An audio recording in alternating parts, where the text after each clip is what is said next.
tragic. Yeah. Yeah, not so far. I mean, look, if there's anybody that's going to innovate in this space, it's those guys. So, Yeah. you're not going to get that for a $200 camera. I wouldn't think, but you never know. If you talk to this 360 folks, that's a question I'd have for them. I would agree. I like it. Hello, Webb. Hey, Webb. So you're Hey, Brian. talking about the Insta people, and Yes. I want to know what you missed, what I missed out on. We were talking about the Insta versus the relatively inexpensive 360-degree camera that I picked in the gift guide, because I'm taking the cheaper one to CES to experiment with. But one of the things I noticed, Webb, was the software in the description of the camera says that it does tracking. Yeah. Or automatic tracking, which is something I can't do even post with the 360 software yet. So if the camera will shoot the 360 and automatically follow whoever's speaking, that just changes the whole platform. There we go.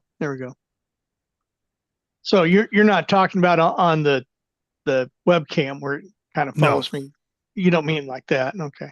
No, mine does that. Mine does that too. You got the Insta 360, the Insta Link too. I got the 1 and the 2, by the way. With them right here. Oh, I just now have a third Insta Link do I grab from work? So I got 3 of them here sitting here now. The reason why I asked, and we're getting into show territory. Hey, I need to turn some lights on. Excuse me. I was going to say your lighting is not the same. Yeah, you look different. Thank you too, Brian. Your lighting looks kind of weird. There we go. And next ones. What? Don't there's a listen new to standard. Chuck and David. You're both beautiful people. I didn't say you weren't beautiful, but your lighting is weird. Yeah, he's not very bright. Yeah, he's like he more needs yellow. to be brighter. And besides that, the lighting is off. Yeah.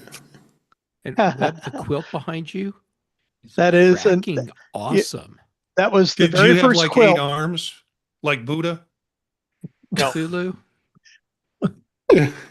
Yeah. That was the very first quilt when I decided that I was going to start doing this. So, Well, I love that one. yeah, Excellent choice. And it came with a lot of foul language. Oh, well, you almost got foul language as part of my description of it, but in a very positive way. But I'm assuming we're actually live right now. So yeah, we are. Yes, we are. So you don't want the explicit tag? If we can avoid it, I would try and appreciate it. save Chuck edits where I can. I don't know if you saw what I put in our chat. I don't know if you saw that, Chuck. No, I did not yet. Let me see here. God, Chuck, what's wrong with you? Don't you hang on Dave's every word? Well, yeah, but not when it's in the chat. That's why I mentioned. Oh, I see. So now you have qualifications on it. Well, yes. I mean, and you don't? Yeah. No. I read some discussion on Reddit about, and I can't remember what they were talking about, alternatives. To the Mac updater. There, yeah. Let me catch up here. So, Brian, yes, you look better now. You were super bright behind you before, so you look great. Yeah. Thanks. I got a different setup. I moved my I was saying you look a little different angle my too. desk. Yeah. I'll tell you what's throwing us all for a loop. You don't have a tie on. That too. That's true. It's Christmas break. That's right. I suppose we should be happy you're wearing pants. Or am are I? you? I don't know. Yeah.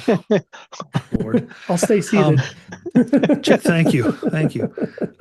Jeff, if you can give me a little more gain, and Dave, if you can give me a little less. Less. Okay. Yeah. Not a lot less, just a little less. How's that? Check. 1, 2. Check. A little more down. Check. 1, 2. Check. One more time. Check. There. That sounds better. Okay. Thanks. I bet my gain sounds much better now. Oh yeah. Something chose to really drop it down on me without my permission. So there you go. That's kind of normal. I'll also check, just so you know, I completely failed at time management today. So we're probably about 10-ish minutes away from the timer for my bread going off. So I'm sorry that I will have to slip out for a second to get my bread and then hop back in. Well, that's Did you okay. make enough for everybody? You took the words I out of my did. mouth. Come on over. Is it warm and buttery? It'll be warm and vegan buttery, but only if you get here. Well, in about 10 minutes, it'll be warm for a little while after that. So you have some time. If you want regular butter, please bring your own, since I don't have cow in the house. Hey, Marty, to answer your question, the camera does do tracking, but it's tracking of the person. It'll capture you and then follow you, sort of like the DJI will do, but it's not triggered by multiple.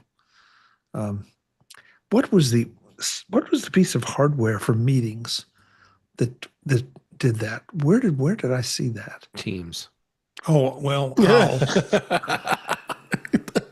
Good one. Owl does that. Jeff, I Little can't. desktop owls. Yeah, the owl did, but there was somebody. Oh, I know what's wrong with me. It was Insta360. They have. If you go back, that was NAB. That the guy took me in his demo room, and it was quite impressive. The way that it would, but it was not a 360 camera. Well, was it? No, it was a series of cameras that would, though, catch you as mounted up in the front of the room, and then would go pick out the speaker that was actually speaking and zoom in. So, yeah, I don't think anybody's done anything like what you're looking for, except maybe the owl. Yeah. So, good evening, chat room. See people sliding in there. Barry's here. Oh, Barry. I've got everything where it's supposed to be, except for the chat. We are such a good-looking panel tonight.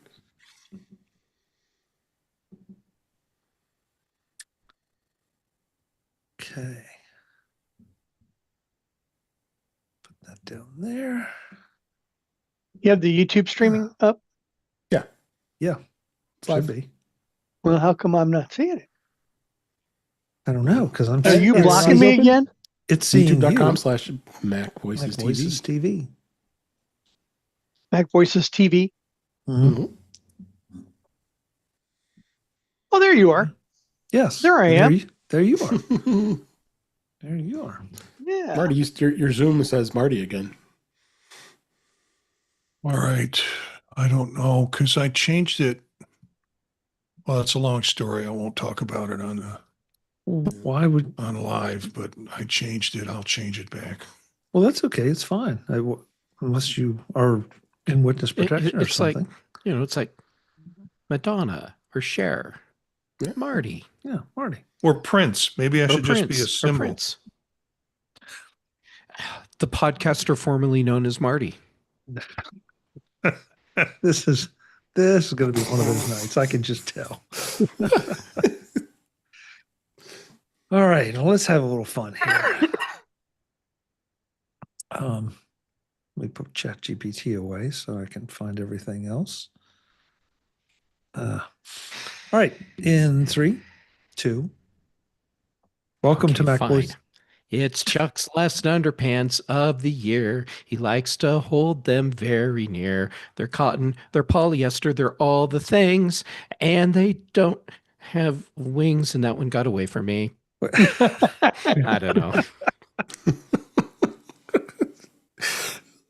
Okay, yes, that was unusually disturbing, Jeff. Well, last one of the year. Got to wrap it up on a high note, or on a note. On a note, okay. All right, are you finished? I don't know. That's great. Thanks to, I'm going to blame it on you. I lost my notes. Okay, here we go. Oh, well, do you want me to start for you? Hi, everyone. Welcome to MacVoices. This is Chuck Joyner's show where he acts like he's in charge, but he's really just along for the ride. Dave, our guest host, do you want to take it away? How was that? Wow. I missed you guys last week. We missed you too. We did. we We missed always you miss you too. when you're not here. Oh gosh. All right, let's try to. Yeah, where's the chat room? I've now lost the chat room. That's on you. Well, Cindy's in the chat. Well, I wouldn't know because I can't find the chat. Oh, this is ridiculous. Oh, well, since Cindy is in the chat, Okay, well, I've got to take the Cindy, time to check find the this chat. out. This is one of the Christmas gifts I got. It's a little journal so I can do art and write down thoughts when I'm out and about, and it's been hand covered. I have one too. See? Huh. What's the battery life on Oh, yours? this one I got too.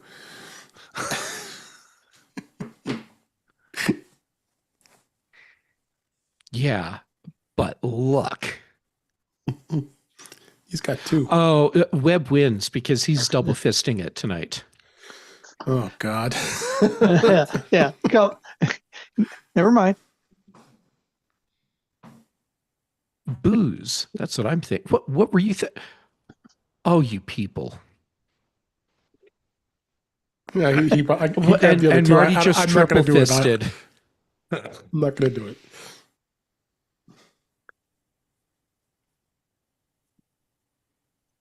Okay, so Okay, my prediction is you're going to just get started with the introductions, and my bread timer is going to go off.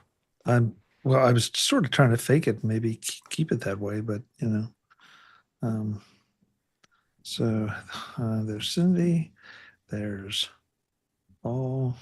I Link's found the working, Chuck. chat.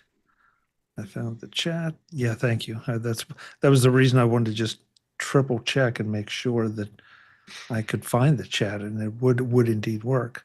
So, all right, now let's try it. In 3, 2. Welcome to Mac Voices. This is the talk of the Apple community, and I'm Chuck Joyner. Folks, this time it's New Year's Eve. We are live on YouTube at youtube.com/MacVoicesTV. I'm delighted you're here with us. I'm delighted the panel's here with us because this will obviously be the last Mac Voices Live of 2025. So look out come 2026 because you never know what might happen then. Come to think of it, you might not know what's going to happen tonight because I certainly don't. We're going to do things a little bit differently. We have a few topics to cover tonight, but we also want to delve into what the panel thinks are some of the most important things that happened this year, some of the most important stories, both from an Apple and an overall tech standpoint. So that's what we're going to do. We're glad you're along for the ride. Let's find out who's here.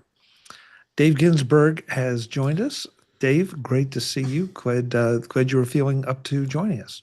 Yeah, actually, I'm feeling really good. I'm back with you guys here this week, and I was a little under the weather the last couple of days, but I made it through it. A little bit left in my voice, but yeah, it's no more runny nose and feeling a little better. And it's New Year's Eve too, so Yeah, great. yeah. Glad to be here. Good. You got to get healthy for tomorrow night's big celebration, whatever That's that right. is. Marty Gensius is here, and I can just tell he's planning a big celebration tomorrow night. No, Chuck, I'm not. You know what tomorrow night is? It's New Year's Eve, but I like to refer to it as amateur night. That's when all the amateur drinkers go out and pretend to be real drinkers, and it just is a big mess. So I just stay out of it completely. Wise man. Yeah. Good to be here, though. But it's good to have you. It's good to have you. It's also good to have Brian Flanagan Arthurs. You can tell when Brian's on vacation or not working because he's not in a tie. He's in what looks to be like a really comfortable hoodie that you would want to stay warm in, except that, Brian, you're in Arizona. It can't be that cold. It's all relative. We've been relatively cool. Okay. Yeah. What should I ask? That It's still short sweated though. I was gonna say 70s, right? Weird. Weird. Hmm. Webb Bixby is here with what he tells us is the very first quilt in the collection. Webb, it's great to see you. You're muted, Webb. I don't want to miss your wisdom. See, it's supposed to be when but it's not doing that now. Anyway, You're on very first quilt when I came up when I got the green screen, I said, well, what could I put up there? And like I said in the pre-show, when my wife made this quilt, it came with a lot of foul language.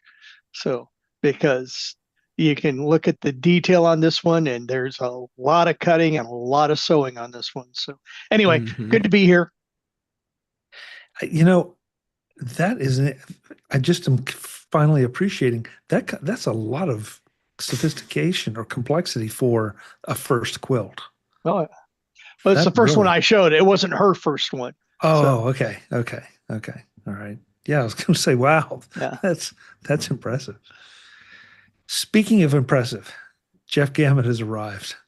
Oh, I assumed you were going to talk about Marty, but I'll take it.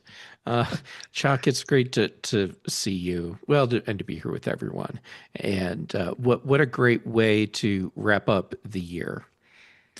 Well, we missed you last week, so I was really glad that you made it this week to help us wrap the year. So thank you for gracing us with your presence. One does what one can. And that's probably the only time that anyone will ever use the word grace and Jeff in the same sentence. So, Yeah. yeah. That's Mark fair. Fuccio is here with a New Year's resolution background. Mark, it's great to have you. What are your New Year's resolutions? Oh, they're not the ones on the screen. Maybe I'm just going to leave that alone. I'm a little afraid of it. I'm still trying to figure out if I'm on the naughty or nice list from last week. So, oh man. Well, as I said, guys, just a few things. The news is kind of quiet this week, but I came across a few articles that I thought were worth touching on a little bit, and I just got to get them up here. Apple Must has an article that says that Apple leads the industry in 5 key product segments. And I wanted to see what you all thought about this. Because I found it interesting that most of them, I think there was only one, I'm double checking here, that from the Q325 to Q424, geez, Q324, can't talk. There've been a little bit of slippage in a couple areas, but there's still high percentages in those markets. Still not quite sure I know exactly what the MacBook segment is, but the segments are iPad, AirPods, iPhone, and Apple Watch. And so I guess you can infer tablets, earphones, smartphones, and smartwatches. Still don't know about maybe low-end laptops. I don't know. Anybody disagree with these, or you feel pretty good about these? I mean, the Mac stands out for sure. I fully agree with it. With the silicon processor just came out within the last couple of years. That's really accelerated where the Mac portion is of this list. So I'm not all surprised. I'm even a little surprised about the Apple Watch. I mean, it's good to see that the numbers are decent because Apple never reports these numbers, so it's hard to trust them sometimes too. So, but I think they look good for the most part. I'm not very surprising but remember we're comparing against the entire industry. I mean, especially iPhone because you have so many different products out there in that world. So. Yeah, we should have said that these stats are pulled from Counterpoint. Right. So it's not just Apple. Apple must just was reporting on them. But I look at the number of Apple products I have, and I look around the table at everyone here. Every single one of them. Yeah, well, I mean, there are a lot of people on the panel that do have every single one, and maybe multiples of a couple. So I'm in that list. yeah, I mean, I know this is the definition of the echo chamber right here, but still. So I felt pretty good about it. Yeah. Marty? Yeah, I feel good about it overall. It's a nice article to read. Um, I think of the other products that Apple makes that aren't on the chart or haven't been categorized. So Apple TV, where does that fit in? Desktop streaming devices, and there's nothing within that framework that's indicated up here. And then, of course, Vision Pro, which is probably tops in the category of spatial computing because it's the only headset device that does spatial computing right now, as it is. So, where do those fit? I mean, if you put together just an AR VR headset, you'd probably see Meta on top with the Meta Quest 3 or the Meta SE, but it's no comparison. It's like comparing apples and oranges, in the sense of Apple has got a computing device that you wear on your head. Brian?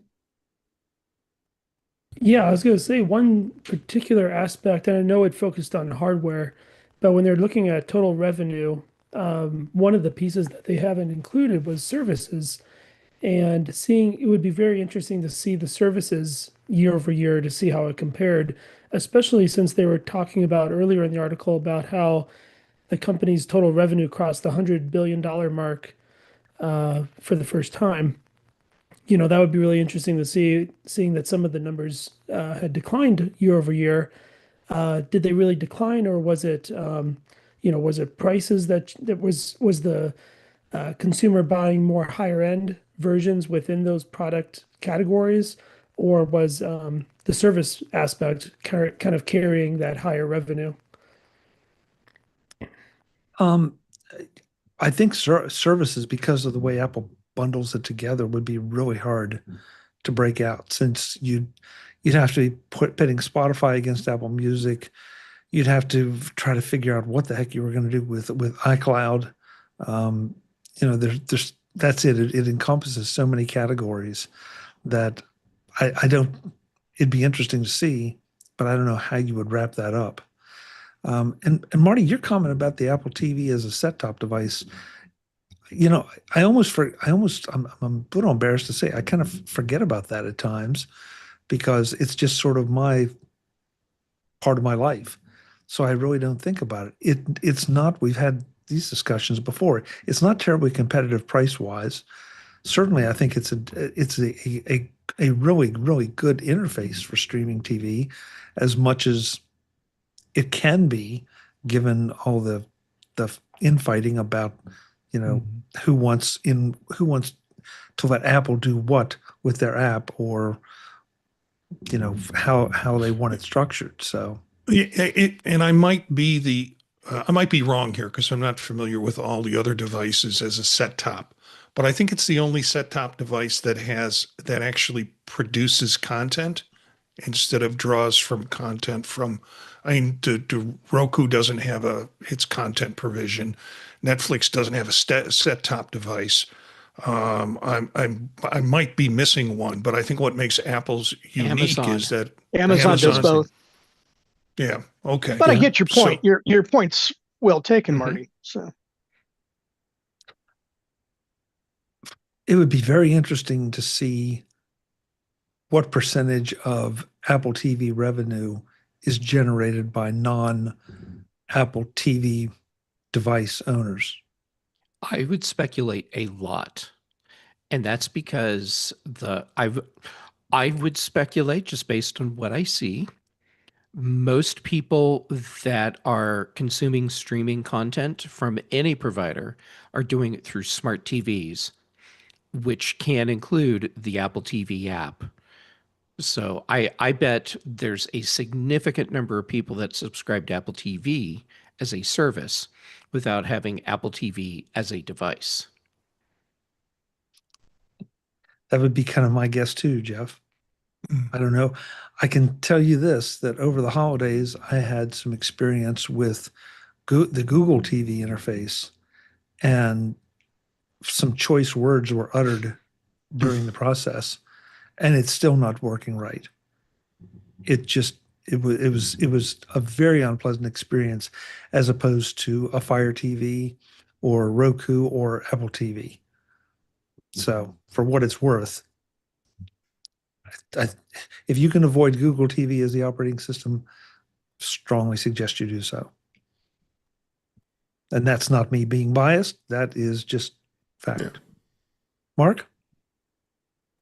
Yeah. So this was an interesting list. Looking at it, it seems like it's the categories that seem to me is it's screens that we look at, of which I consider, sort of the watch, a screen that we look at, or stuff we listen to. Looking at it, they cite that the data is from Counterpoint Research, and I've clicked and followed the link, and there they had an enumeration of Apple stuff. So I spent like 5 minutes searching the site trying to figure out if Counterpoint had any sort of year-end wrap up, and I couldn't find anything. So it seemed to me that these categories, I think, were something that Apple must picked for whatever reason that's known to them. And this just feels like a feel good, Apple year-end wrap-up story, because it seems like, so many other sites are looking in the rearview mirror to sum up the year that just ended before we kick off into 2026 on Thursday. Yeah, I don't disagree with that assessment, Mark. So, and if it's a feel-good story, it's a feel-good story, because I look at these numbers, and again, the only one I find confusing or my question is the MacBook at the very bottom, because I'm assuming that's for an inexpensive laptop category. I think you're overthinking it, Chuck. I don't think there's any particular. I don't think there's any particular. This is not Kremlinology where is it on the bottom or is it in the second from the top? And what's the hidden meaning of that? There's no hidden meaning from the way I'm interpreting this.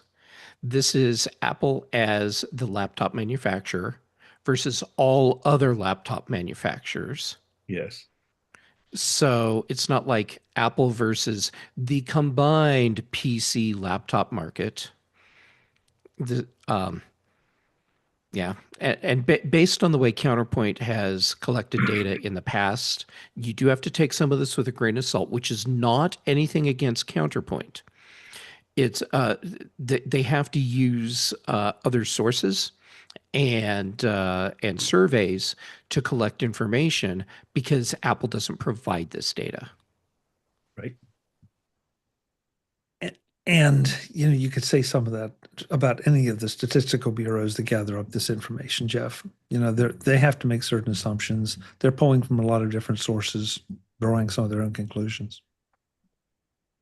Hey, I conclude that I see Jim Ray has just arrived. Jim, it's good to have you. Glad you made it here for New Year's Eve. It's just an AI.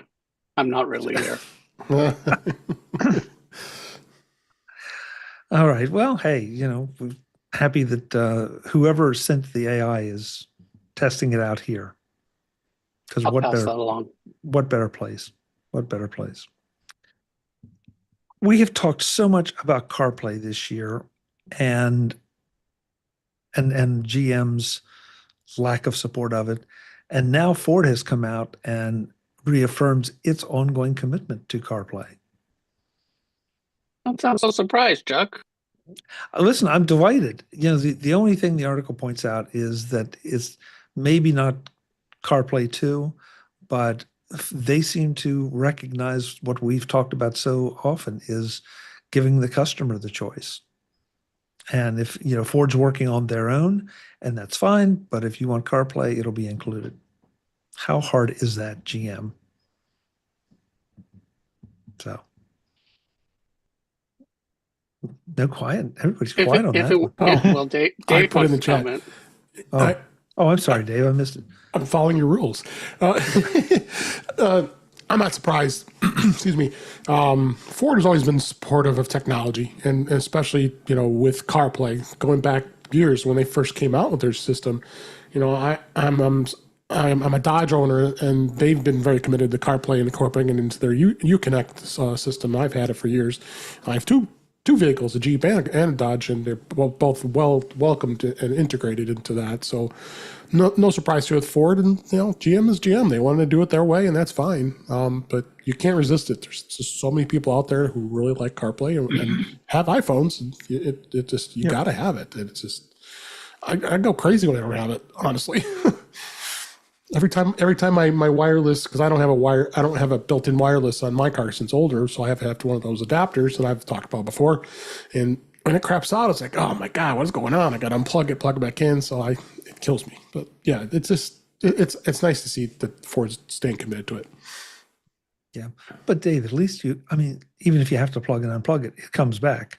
Oh, it does. It's when you rent a car or you get in a friend's car to take it and they don't have CarPlay, that you just feel like you're driving with one eye covered or something. I don't know. It just feels so strange.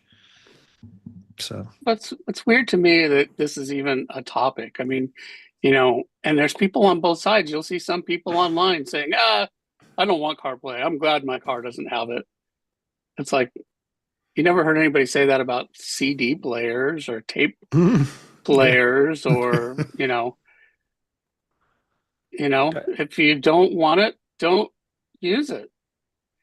But, it seems like, the odd thing is that, Ford felt like they had to, that it was useful to make a statement. I mean, Toyota didn't make a statement. Subaru didn't make a statement. BMW didn't make a statement. But I'm pretty sure they're all keeping CarPlay. I mean, why not? I'm sure it costs them hardly anything. There are people that are going to decide not to buy your car if you don't have it. So, well, in context of where the comments were made, it makes sense that they were made, at least to me. And I freely admit that I can play fast and loose with reality at times. But since he was being asked at a mobile tech conference about the company's tech roadmap, talking about how CarPlay fits in did make sense. I think that any other year, it would have been a non-story that he said, oh yeah, and we're going to continue to support CarPlay.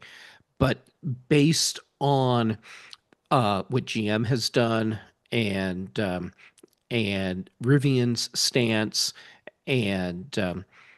and Tesla. I didn't although realize Tesla might change. This was a comment at a conference. That makes sense. I thought they had issued a press release. No. Yeah.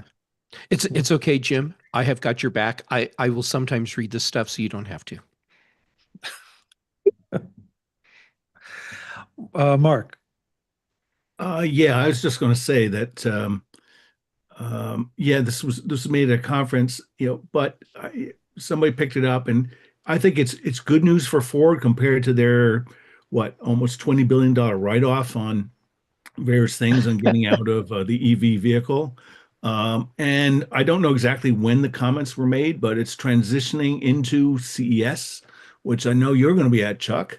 And I expect there's going to be all sorts of mobile things.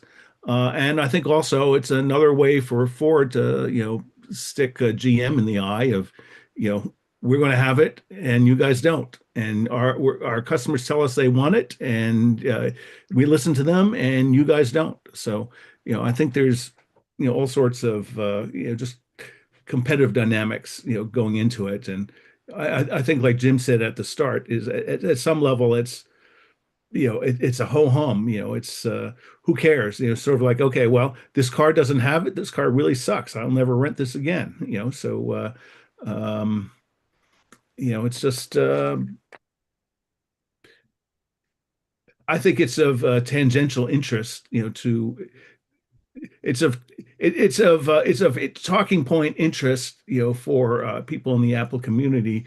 But I think for a lot of other people, if they don't have Apple devices, they probably don't care about it. And even if they do have an Apple device, maybe they have to suffer through a rental car that is from the GM company that doesn't have it, and all the other rental cars will, with uh, the benefit that they can use an interface that they know and love instead of the impenetrably complex things that so many other car makers inflict upon occasional rental users like me. I wonder if this will affect the rental buyers at all. If they'll look at this and go, yeah, we don't, customers are going to be mad if we give them a car that doesn't have it. So we're not Probably going to buy only the your flag fleet. waving fans, Jim. I don't think the majority will care. I think they'll care about, is car A or B, is one $3 more or less expensive per day. And I don't think they'll peer into it to see, what Apple Play support the vehicle has. But if some Well, company gets a reputation that I'm not giving, we're not giving out cars with CarPlay, I could easily see, yeah, I'm not going to, that's how I'm going to pick my rental company. It could happen. I wouldn't bet against that. yeah, Webb. I guess I read this as somebody at Ford recognizing that there is, even if it's just in our little community, that there is an opportunity here for them to tout customer choice. And I mean, because the article says they're developing their own, they're working on their own, but they didn't seem to be afraid of, if you will, the competition from Apple, like GM seems to be. And so, I Well, I I don't know. I thought it was interesting that it's a Barclays conference, and the comment was being made by the chief financial officer, not a marketing person, not somebody who uh, uh, you know markets automobiles. It's somebody who checks the books and makes sure all the accounting there. I think, quite honestly, it's kind of a non-story. Um, what's the headline here? Ford's going to continue to use CarPlay. What's Is that the headline? So anyway, yeah, I mean, it's interesting. I have one of my vehicles is a Ford, and I it does have it has Sync 3 in it and not 4. It's the previous version. I like it, but I use a wireless adapter that I got to use CarPlay in. Remember, in my mind, I've said this before, that the thing that I really like about CarPlay more than anything else is it just, no matter what vehicle I get into, I have one user interface that I got to remember. Otherwise, if my wife has an Audi and I got to learn that uh, user interface because she doesn't like CarPlay. But she made the oh, quilt, so we're fine with that. She's okay. well, plus, Yeah. plus it integrates all across. Like if I'm going on a trip, I will plan it again ahead of time on my Mac using Apple Maps, and I even set up guides. And then when I go in the car, it's just right there, and I'm not sitting around fiddling with the little touchscreen in the car trying to enter addresses. Agreed. Yeah, Mhm. absolutely. Marty? Yeah, I went into the comments in this article, and some of the comments reflect on what was discussed here.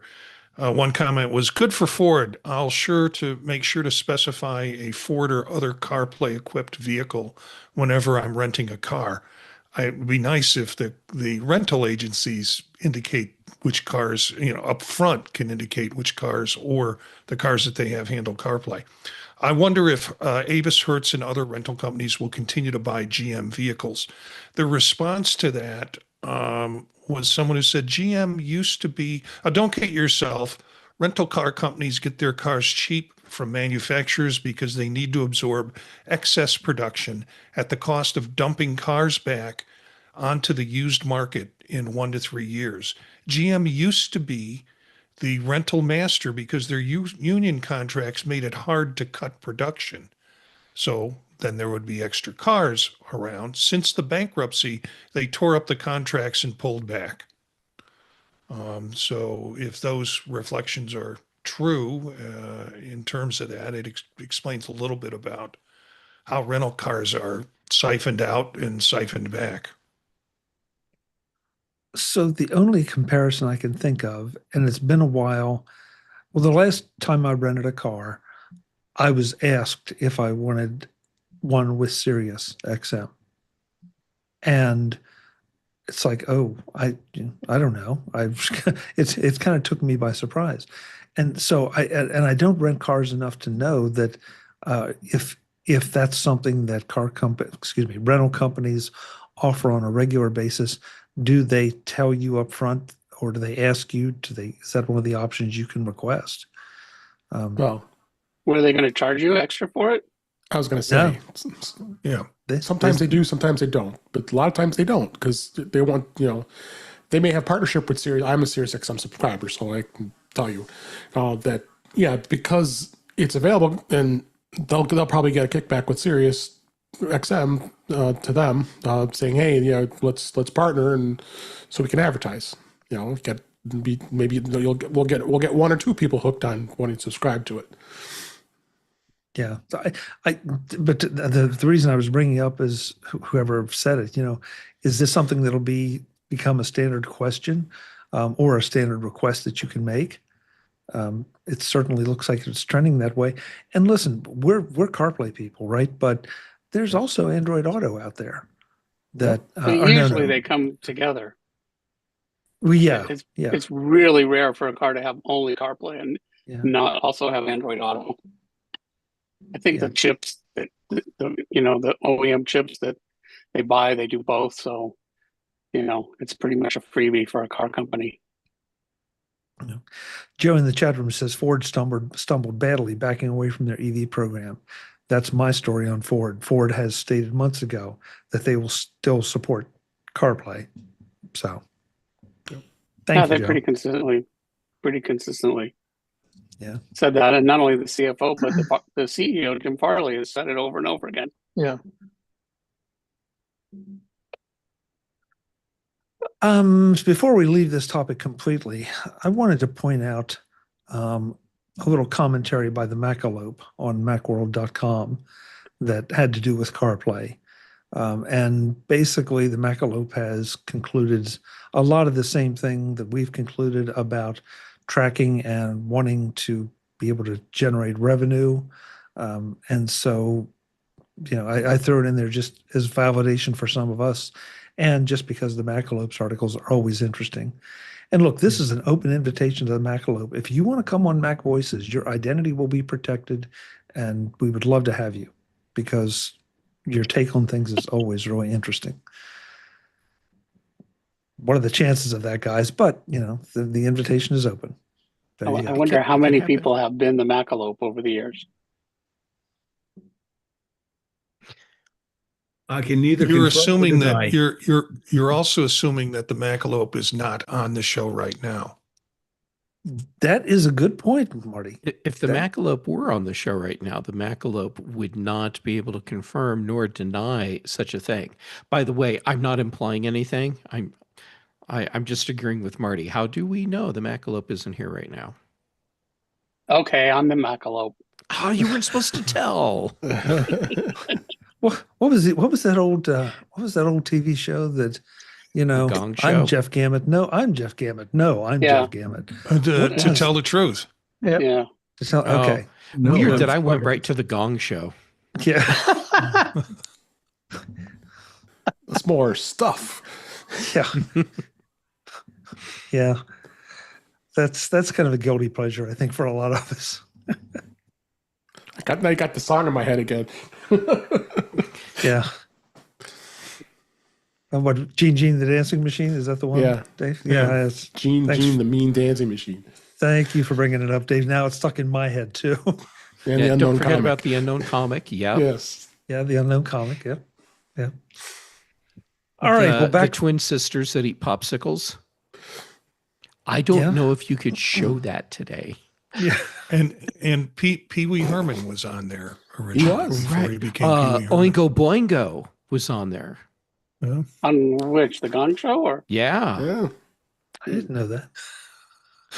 We have totally lost control of the show. Yeah, I was going to I say, have, yeah. yeah. Sidetracked here. And the thing Yeah. is, I've gone right with it. Because You brought it up. Bring it back. Bring it back. I'm trying. It's a good thing I never thought I had control of the show. All right. Well, let's take on something a little more serious. The New York State governor has signed an orders that will require warning labels on social media platforms. What I want Okay. to know is, what does that mean? Warning labels. Is it on the box or? It works so well with cigarettes and Yeah. vaping. So I read the article, Jim. This is so crazy. I actually read some of the stuff before the show. So when you go to log into your social media account, you get this warning that pops up with all the things about Danger. danger. Will So, Robbins. like every software package that's like, you must sign this. No, it's you like know, a warning, means- like, hey, this can be addictive to kids, and then periodically while you're using the service, the warning will pop up again.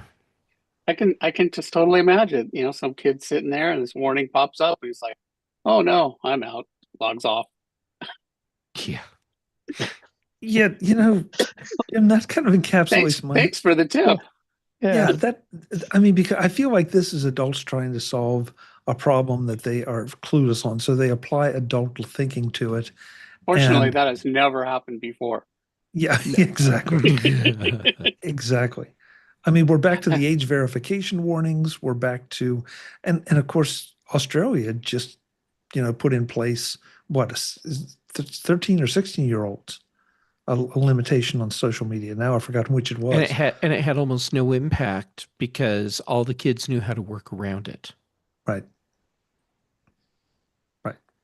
But you are So- definitely not dancing in this town. Yeah.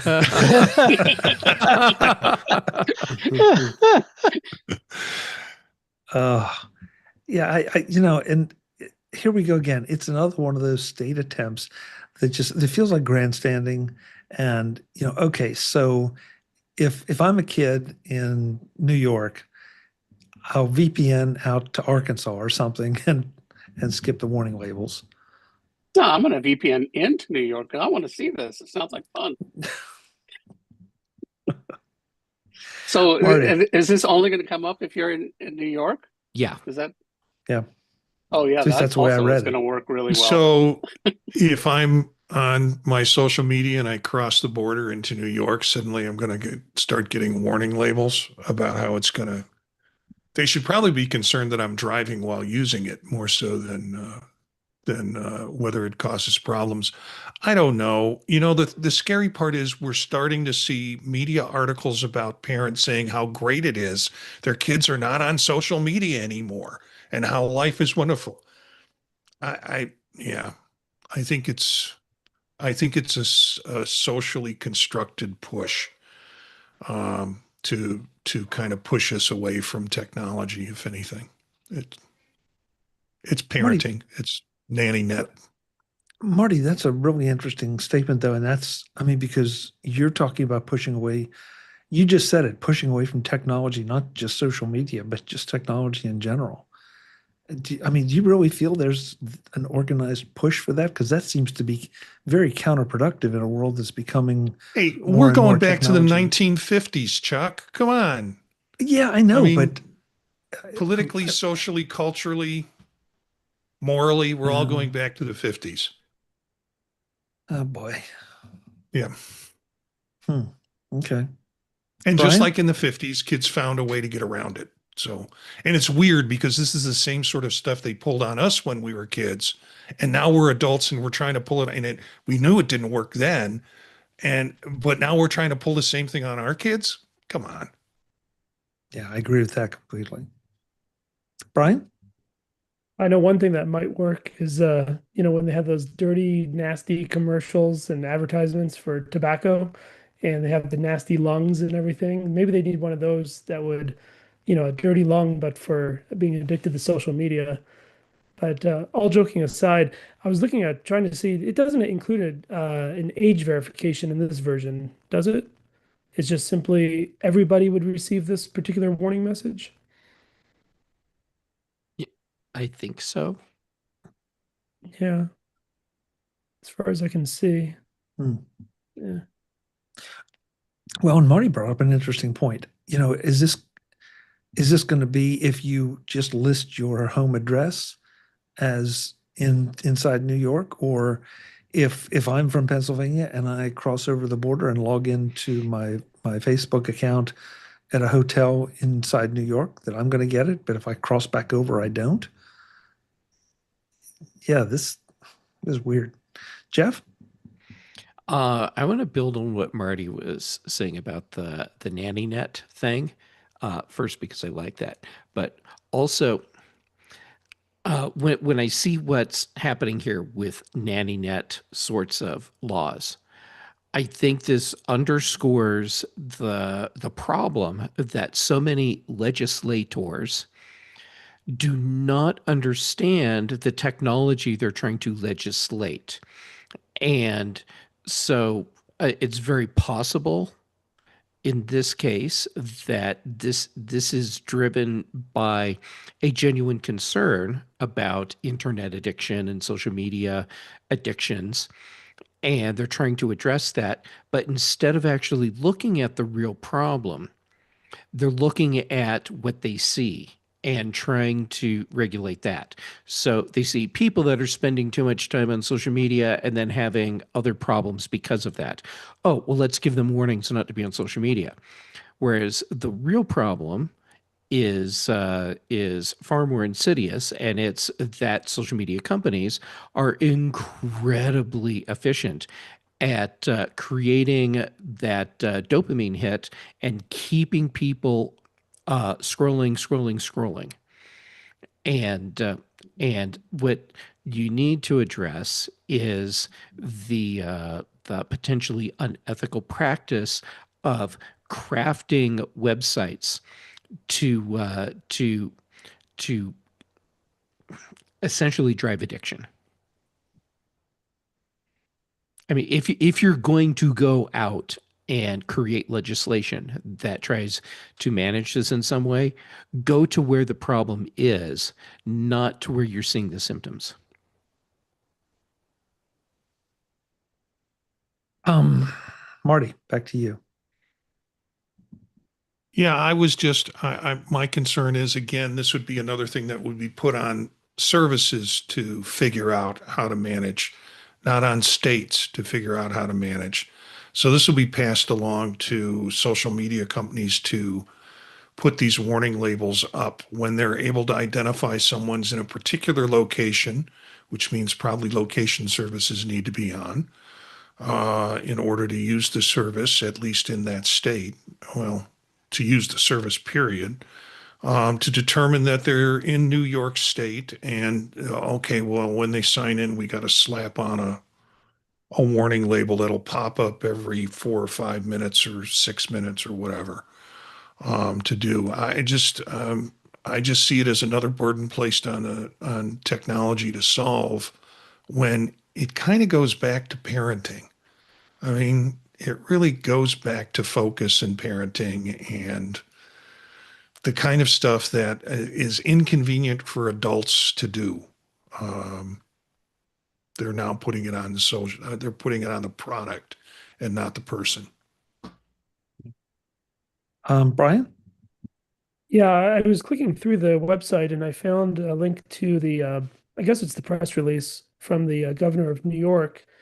It has a quote in there. It led me to kind of think about how it's being rolled out to whether it's all users, some users. And it says there, when a young user initially uses the predatory feature and periodically thereafter, based on continued use, users will not be able to bypass or click through the warnings.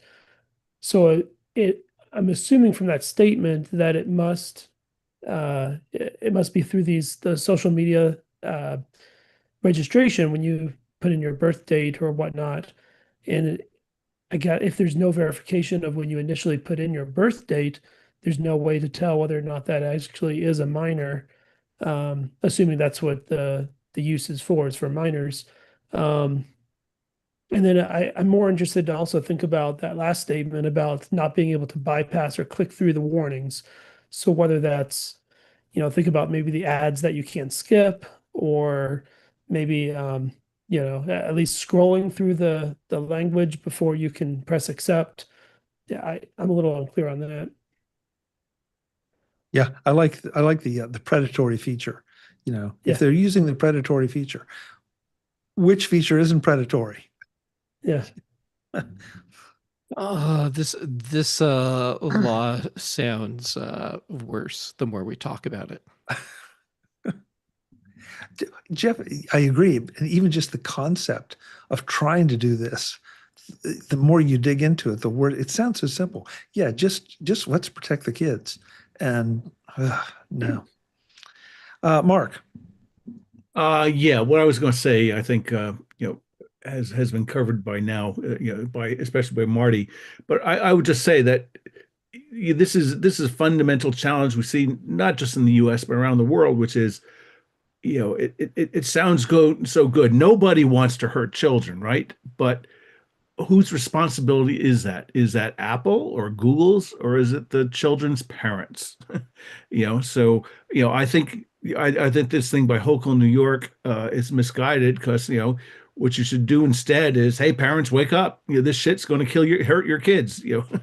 And instead of trying to wish there's some abstract way that Apple could handle it, like the Brits think there's some way that they could magically create a backdoor on encrypted communication that only the good guys would be able to use. So somebody said here that this is about politicians trying to regulate something they don't understand, and I agree with that sentiment. Yeah. Let's see. Did I miss anybody? I think we beat this one to death. Um, oh, Jeff. Yeah, I did want to respond to your comment in our chat room that, saying that these companies are going to have to do something to satisfy every state. That's sort of what we've seen with the adult sites and with some of the other requirements that some of them have just said we're not going to operate in that state. Mm-hmm. It just I Well, mean, and that that's the same thing as the issue of adults versus children. yeah, and well, yeah, you're right, Jim. It's just I guess Right. coming at it from a different part of the issue. But so what does this do? I mean, what choice do they have if they just? And I guess the adult thing is easier to get around because adults can figure out how to use VPNs to get to where they want to go, and they really think the kids can't. Well, it's all the same issue. It's just New York is saying social media is adult content. Wow, interesting description. Well, isn't that what they're doing?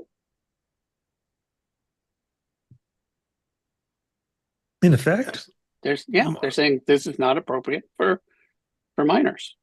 So adult content. hmm, that puts a really interesting slant Yeah. on it. Brian?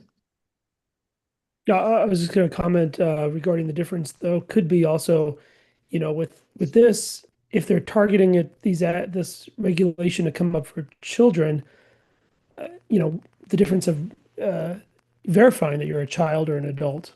If you're signing up for a social media account, and one of the questions when you're in the registration process is put in your birth date. If I'm a minor and I put in a birth date that makes me an adult, there's nothing that comes back later and says, you know, can you confirm that in some way? But again, that gets in the slippery slope of then how does a provider do that, and then they get in the business of having to handle all sorts of different ways of validating that somebody is the age that they claim that they are. And yeah, it sounds simple. Yeah, it's upload a copy of your driver's license, but who trusts all these companies to have that that information, et cetera, et cetera, et cetera. So Yeah. this is an evolving.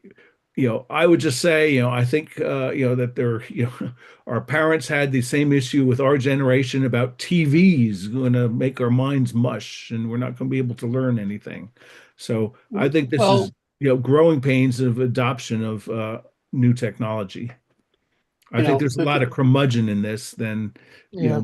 more than, and yes, I mean, these can have detrimental effects, but again, whose responsibility is that? The parents of the kids, or you know, is it Cloudflare because they police a lot of stuff on the internet? Is it the telecom companies because they provide the pipes that transfer the data? Is it Apple because they sold you the device? Is it Facebook because they have a site that you use? There's a lot of places to point fingers, but I think ultimately it's the parents' responsibility. but there's fundamentally a lower level issue, which, no matter who's where the gateway is, there's no way to tell if someone is an adult without eliminating anonymity. Right. So, that's essentially what they're saying is you cannot use the internet as an anonymous user anymore. That's eliminated. And people aren't really talking about that. Yet. But there's some tinfoil hat Well, people out there who would argue that some that's the people objective. are talking about it, but not very many. And people in like legislatures and whatnot seem to be like, oh yeah, of course, that's worth anonymity is worth nothing. That's not even a consideration. Well, for the last few weeks, we've had several examples of services wanting you to send your image, take a picture, send to Mark's point, send your license, doing all these things. And yet, which one of us really wants to send our picture anywhere? Which one of us wants to scan our driver's license, which is such a commonly used piece of identification? Yeah, but if you're going to gate the internet on age, then you must know the person's age. And there is no way to do that without becoming non-anonymous. It's just not possible. Yeah. I mean, you can split hairs over it, but at the end of the day, you're giving up some level of anonymity. You're giving up all level of anonymity. So that's really the question.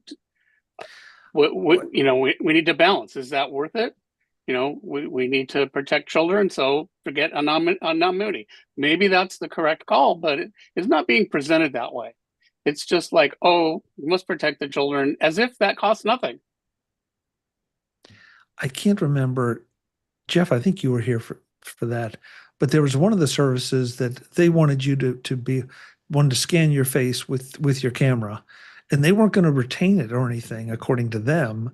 They were just going to confirm that you were the age that you claimed, or at least you were not a minor.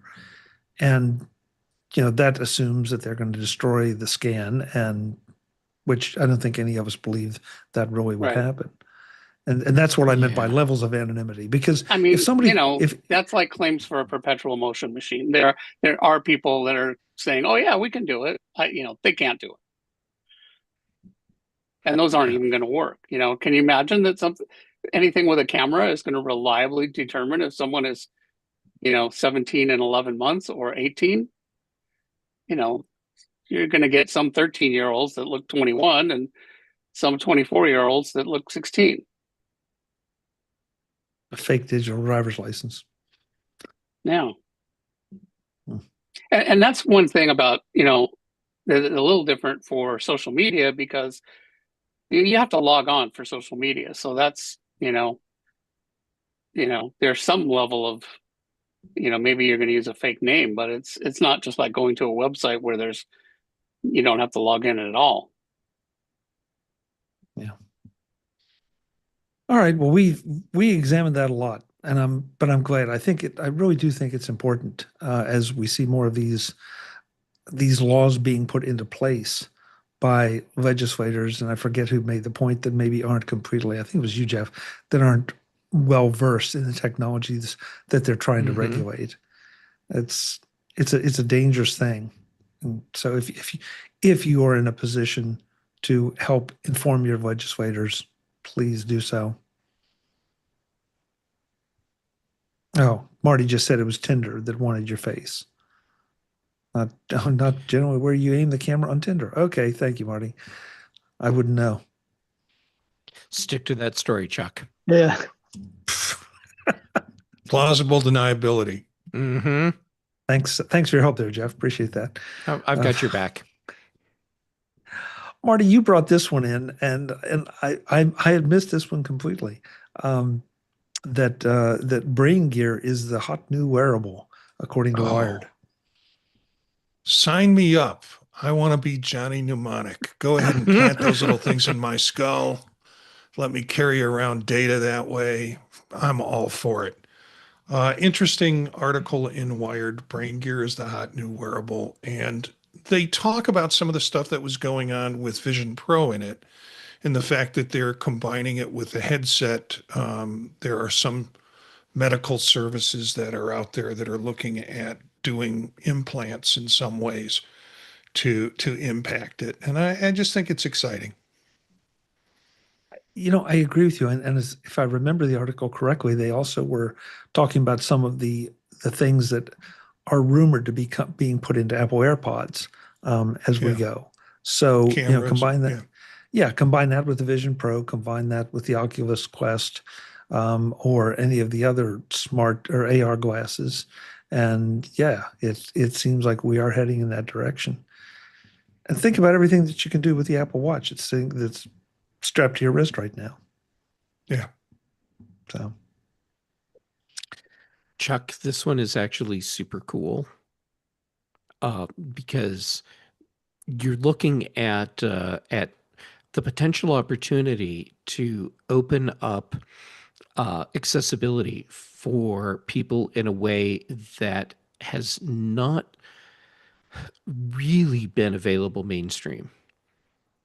And so the fact that we're seeing so much go into this right now, I think is super cool and super promising, with one huge caveat. And that's that the data that gets processed through all of this, especially when you start throwing AI into the mix, and this is a place where AI could be really useful. You, it needs to be done in a way where the data stays on device, because you're getting into an area where your privacy is paramount. And I would not want to have a system, and I know the jokes are about to flow, a system that's logging data from my brain and storing it on someone's server somewhere else, where that data could potentially be lost in a data breach or sold. are you thinking about, and you're right, Jeff, that we're going to stay away from the jokes, but are you thinking about a particular kind of data that you would be concerned about? Because I guess my concern would be less about the data, more about the computing power required to accomplish some of these things. The computing power comes over time. It's for me, it's the data. So let's say that let's just craft a whole scenario here. Let's say that I have developed a neurological disorder that causes some problem where I temporarily or more increasingly losing the ability to differentiate between reality and a fantasy perception. But you have an AI implant that can interact with my brain and help regulate those electric impulses that are causing me to have misperceptions, and and you are collecting all of that data about what's going on with my brain and the data that's being processed to manage that, that's a huge privacy risk right there. And I know I crafted a pretty out there scenario, but the point is, if you can start logging the data on some level that your brain is generating, even if it's um, down just like regions of the brain, and then over time you have enough data based on context to start building a pattern of, oh well, when we're seeing this pattern, Jeff is thinking about these sorts of things, like kittens or nuclear bombs or whatever. Um, is that data that should be out there, potentially available to hackers or data buyers? You know, I think I'm more afraid in your scenario of the data buyers versus the hackers. They'd either go cha-ching or just walk away and go live on a beach. Yeah, You'd be like, nope, I'm out. yeah, yeah. Wow. No, you make some real good points, Jeff. You make some real good points. Um, so, Marty, you want to throw your comment in there before we go? No, okay. Marty didn't want to do that.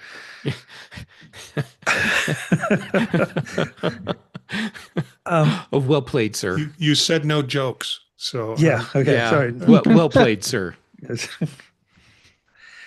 All right. Well, I want to move on because we don't want to go too far here because everybody has to prepare for New Year's Eve celebrations tomorrow.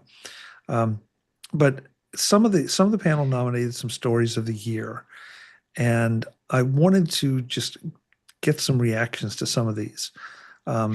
And I'm actually, unfortunately, Eric's not here, but Eric made one that he brought up. I thought was really interesting.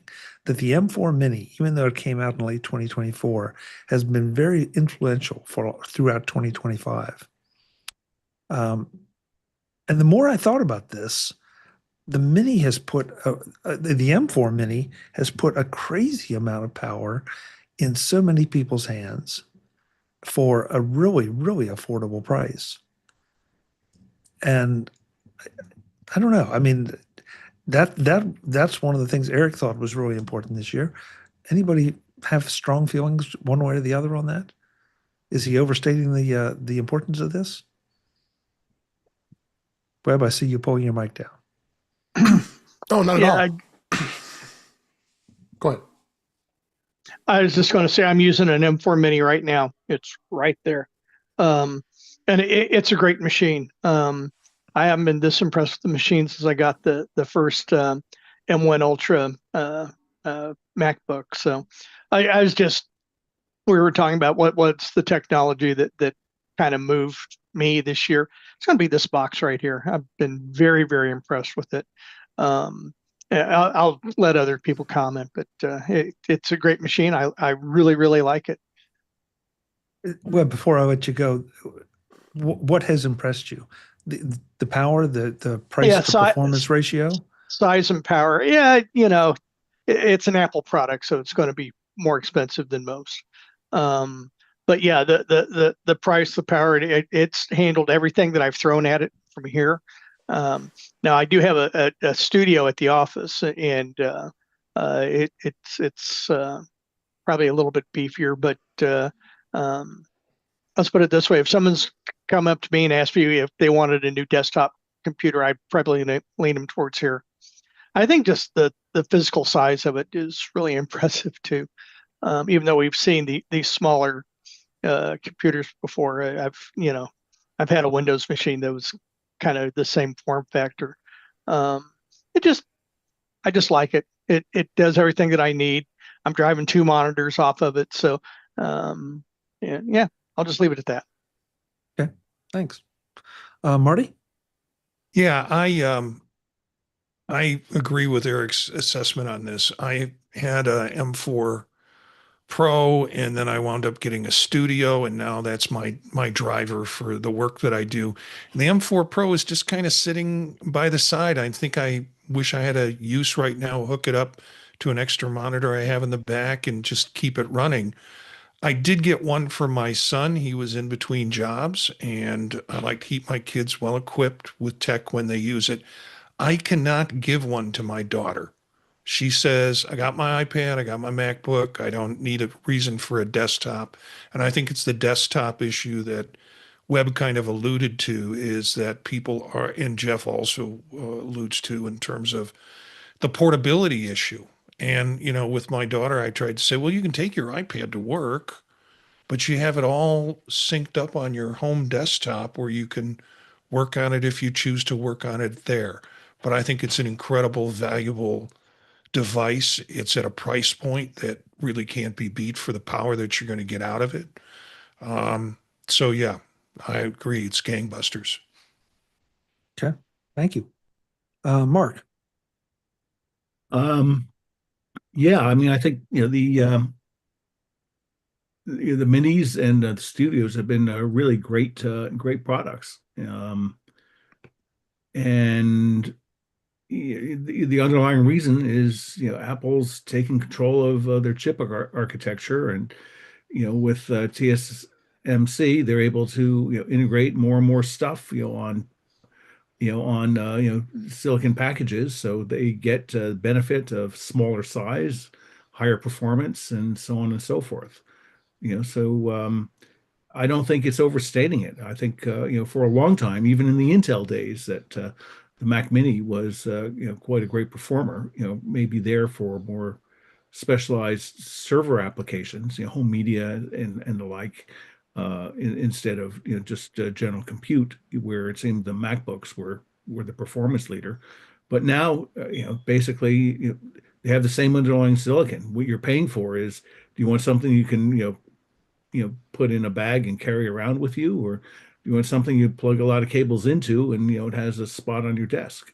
So I think we'll come back to this in other comments about stories of the year, but these are really great, fantastic products. And even the entry level prices, I think a lot of people may scoff, well, I need more of this and the other thing, but the entry, I had an M2 mini for I don't know, 15 months or so, and just the entry level, it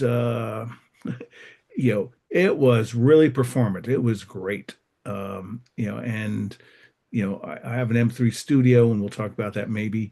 But M4 is faster, and M3 is better for some tasks depending on what your workload is. But this is kudos to the silicon engineering team at Apple and their production partner at TSMC, Taiwan Semiconductor Manufacturing Company. Jeff. Yeah, the Mac Mini is a remarkably powerful little machine. I think it punches above its price point. And I've said it before, it still holds true. If I did not need the portability of a MacBook Pro as often as I do, I would have a Mac Mini on my desk. I could have a much more powerful machine for less money than my MacBook Pro, and it would be perfect. But I need that portability. Okay, yeah, you and I share that, Jeff. I agree. Dave. Yeah, I mean, I'm using the M4 Pro now. I have the M4 Pro I bought right when it first came out. It's been working great. I mean, I had an M1, I have my M1 Pro MacBook Pro, but it's getting old. M1, 4 years now. Then I have another the base Mac Mini that I'm using for doing testing and stuff. So I've been real pleased with it. And this one I've been beating it to death and got lots of things hooked up to it, and it's been working good as my primary machine now. So I just pleasantly surprised when I switched, because I was using it just as a secondary machine to play with. But the Pro it's holding its own. Dave, you got the closest to the word that I think I feel like is really important about the Mac Mini, and that is the expandability. with all the ports. Webb said he's driving 2 monitors. It feels like it's really a pretty much a no compromises machine. If you can be happy with the form factor, it's got it. If you need portability like Jeff and I do, then that's another matter. But yeah, Well, of course, I have a MacBook Air too that I use portability wise, and then probably Right. considering to get a new M5 pretty soon here, so to replace my M1. But that's us. Yeah, I've been driving a second monitor on it too. I using this monitor I'm on is using the USB-C connection, and then this one was using the HDMI connection. So I had two. I was trying to drive three because I had a portable monitor I wanted to use this for my notes and such when I'm podcasting, but it was working for a little bit. But I don't think it supports 3 monitors, because I tried everything which way and it just stopped working. So I was like, okay, then I know that when I'm ready to use that portable monitor, I'll flip it and just plug the HDMI one in its place for now. But I'm hoping with the new models, who knows? I think the M5s the M5s are supporting 3 monitors. So yeah. So the moral of the story, I guess, is if you're in the market for a new Mac, you need to look hard at the Mac Mini, the M4 Mac Mini. and who knows next year? We don't talk rumors here, but you don't know. They could come up with an M5 or even M6 Mac Mini. Yeah. Who knows? Yeah, Rich in the chat room says, excuse me, first, Barry says, I'm using an M4 Mac Mini right now. Webb and I are twins. Yeah. I'm sorry, but I don't know. No. Yeah. No. And Rich says he's got an M1 Mac Mini still going strong, 2 monitors, etc. So, yeah. I know we all get spoiled, but the M1s are no slouch, and you can pick up those for, not quite a song, but pretty close to it. Yeah, Chuck, I think for folks who are not on the Mac side of things or on the other side of things, they don't know how Mac has advanced so much in terms of portability, or portability, also power that goes with portability, but the mini series, and I think the convincing piece of that is where you're going to see advances in sales, or you're going to see more people come over, because I think once they get working on an M series chip, whether it's a Mac Mini or a MacBook or a MacBook Air, they're gonna love it. And versus struggling with the Intel changes, and every new bump up was not as powerful of a bump up as you're getting with these 20% increases in speed with the M chip advances. I think it's just a matter of getting more people over in the pond. Agreed.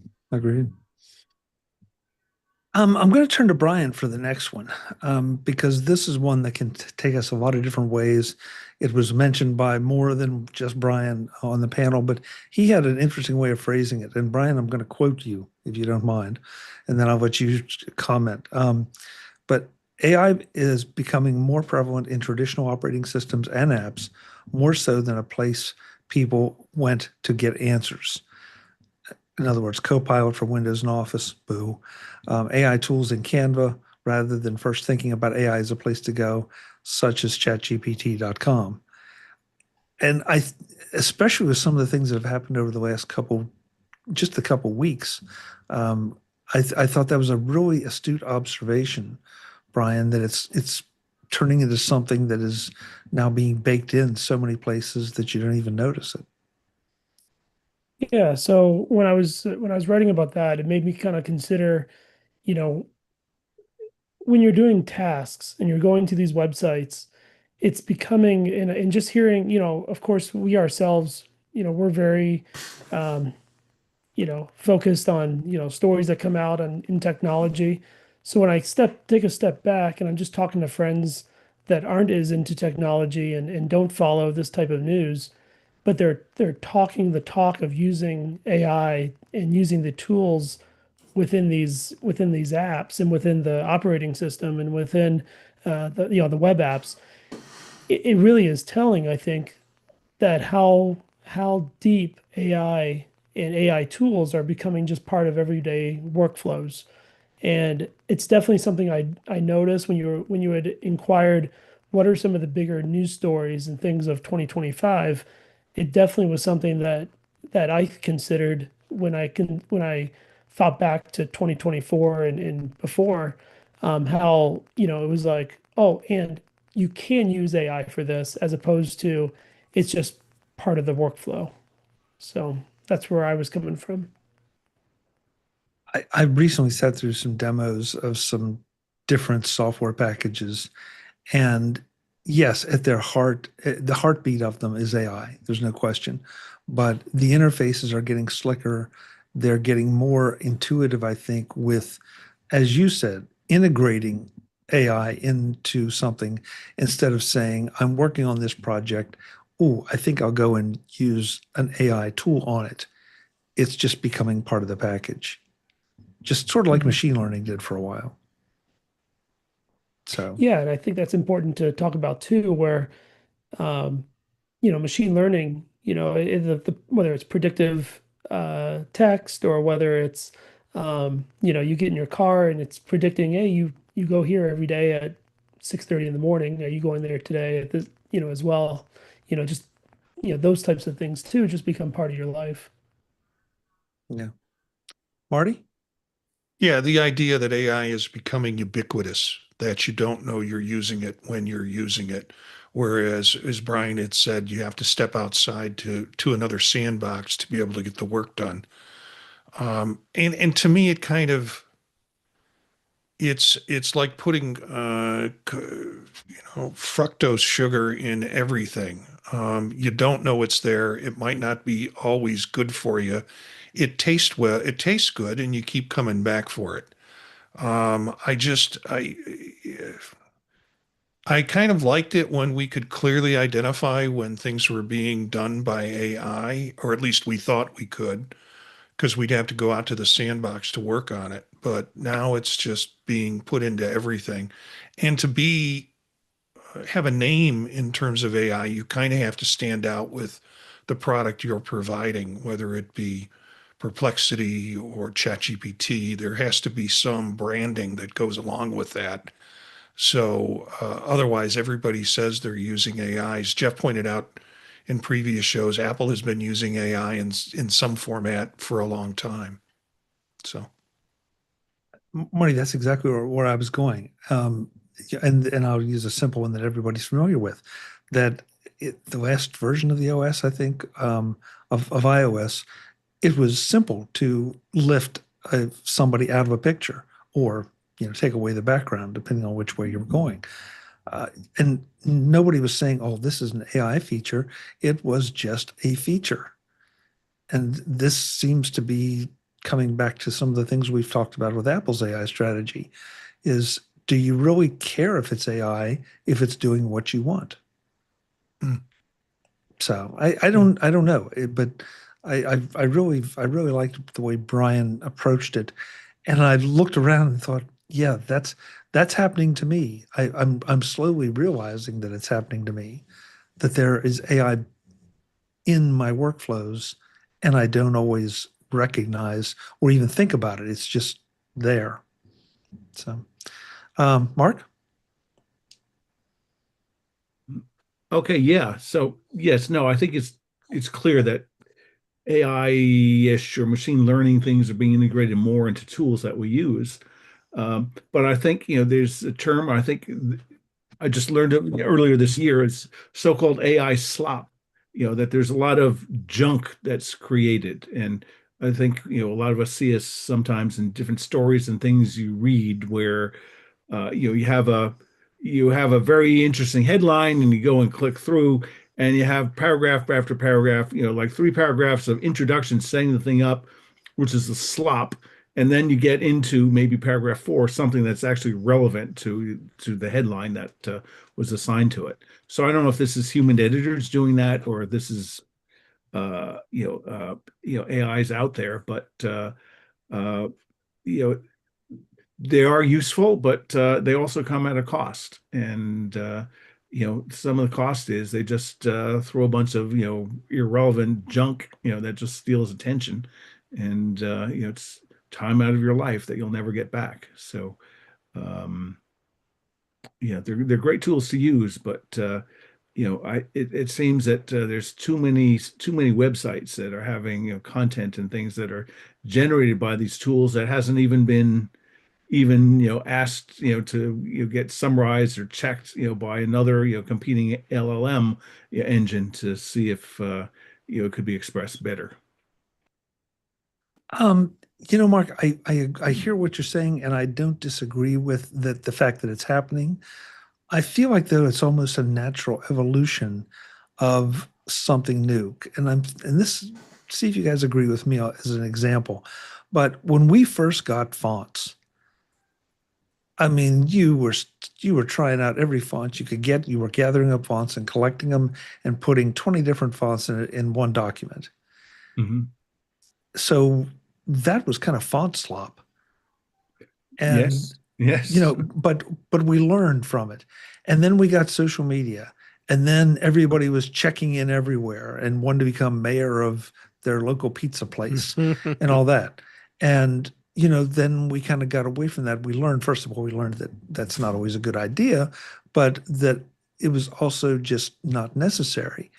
And so I feel like we might be in a learning phase here, and that the slop is just part of it, especially since we're all so much more computerized and mechanized and automated and everything.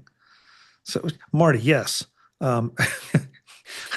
Flash banners on websites. Yes, exactly. Yeah, I taught some international teachers that came over and was trying to teach them basic web design, and all they wanted to do was know how to put the fancy flash banners on top of the websites. And my comment was, what educational purpose does this serve? But they still wanted to learn how to do Marty, those sometimes fancy. you really are my hero. Yeah. Yeah. Well, yeah. I mean, you can still find websites out there that have blinking things, and they're not, or animated GIFs that are just obnoxious, and to distraction. So in a year, will we still see the same slop? Well, maybe, maybe not. I don't know. I guess I have not been that concerned about it because I feel like it will evolve, and we will evolve beyond it. At least I kind of hope so. Mark, I did want to. I don't even know how to pick one of yours, because all of yours were AI based, but they were more focused on I guess, the development, investment, and business side of the AI news that we all read every day. Yeah, I just Can you summarize it for us? I will, yeah. I mean, there's still a lot of belief and a lot of money being spent out there, and for all the talk we hear about all these deals and gigawatt data centers and things, we're not there yet. We're not there yet. We're still dealing with a much more restricted use of with some of the GPU engines from NVIDIA. So I think this AI thing has legs. And then I think the other thing is, it was interesting because both Eric and I hit on the same story that Apple and iOS, what is it, 26.2, introduced a protocol, for basically to have, memory sharing, over Thunderbolt 5. So in essence, that provides a way that you can, combine multiple Mac Studios into compute engines, for either training or doing inferencing work with AI. So I think this is sort of a back end way that Apple is in their own way silently entering into a new market. And I first saw them, oh, I don't know, maybe 10 days, maybe 14 days ago now. People are coming out and they're doing all these review videos on YouTube. And there's one channel I followed, so I figured, okay, that's kind of interesting. But YouTube being what it is, you see one thing, it just wants to show you other stuff. The thing, so a second person doing a review of 4, Mac Studios, and then another one, and I think even a fifth one. And I was figuring, what's going on here? And somewhere near the end, either number 4 or number 5, just mentioned in passing that Apple had provided the gear, which I figured that this got to work because nobody, it's like $12,000, $13,000 to go and buy an M3 Studio with 512 gigabytes of memory in it. So obviously Apple has seeded, units out there, and it's trying to make a play, in this space, which I'm all in favor for, because one of them pointed out that sort of the tokens per minute inferencing rate, was competitive to some of the medium level NVIDIA chipsets, but sort of a cluster, would be, at about a third or 40% of the price of an equivalent NVIDIA system. So, I think that's a play there for corporations to be able to jump on this trend and start to integrate and build their own internal apps using a lot of AI engines and AI tools. So I think we're going to see a really fascinating year in 2026. Yeah, I agree. I agree. And thank you for all that, because you look at it. I think we all look at it to a large degree as users. You're looking at it from the other side, the business part of it, and what it's taking to get some of these tools into our hands. And that in itself is a whole other fascinating aspect of it, that if you don't pay attention to it, you probably should, just out of plain old interest. And Marty, Okay, I'm going to have to go. I was waiting for oh, this subject to come up, and okay. but So where can Mark, first of all, Happy New Year. Where can folks find you when you're not here sharing the business side of AI? oh, and I also do a lot of using it, and that's maybe a subject for another show in 2026, of what each of us are doing using AI. At Mark Fuccio, MarkFuccio on X, as well as LinkedIn. So, Chuck, for you and the other members of the panel, I want to say, it's been a great year, and many good conversations. Wish you all the best, for a safe, healthy, wealthy, and prosperous New Year 2026. Thanks, Mark. Happy New Year. Okay. Okay. Bye bye. Jeff Gammon, I threw your link into the show notes, or Which into the chat one? room. The gift cities, the hearts. Oh, okay. It's like I'm now blind. It's I have a confession to make. I got so sucked into that when I went and found it that I'm pretty sure you did a whole topic and I missed the entire thing. Like the whole conversation. I apologize. No, that's all right. That's all right. Oh boy, I don't want to run us too late. I definitely want to get to one Marty brought up, and he suggested the Massimo lawsuit. And Marty, I'm going to let you elaborate on that. Why is that so important? I just think it was one of those things that dragged on through the year. I described it in our chat room as it being, everybody loves the War of the Roses. We like to see people throw mud at each other. This could be a Bravo Channel series if you wanted to do that. But it seemed so simple at the beginning. Just pay the $2 and get it over with.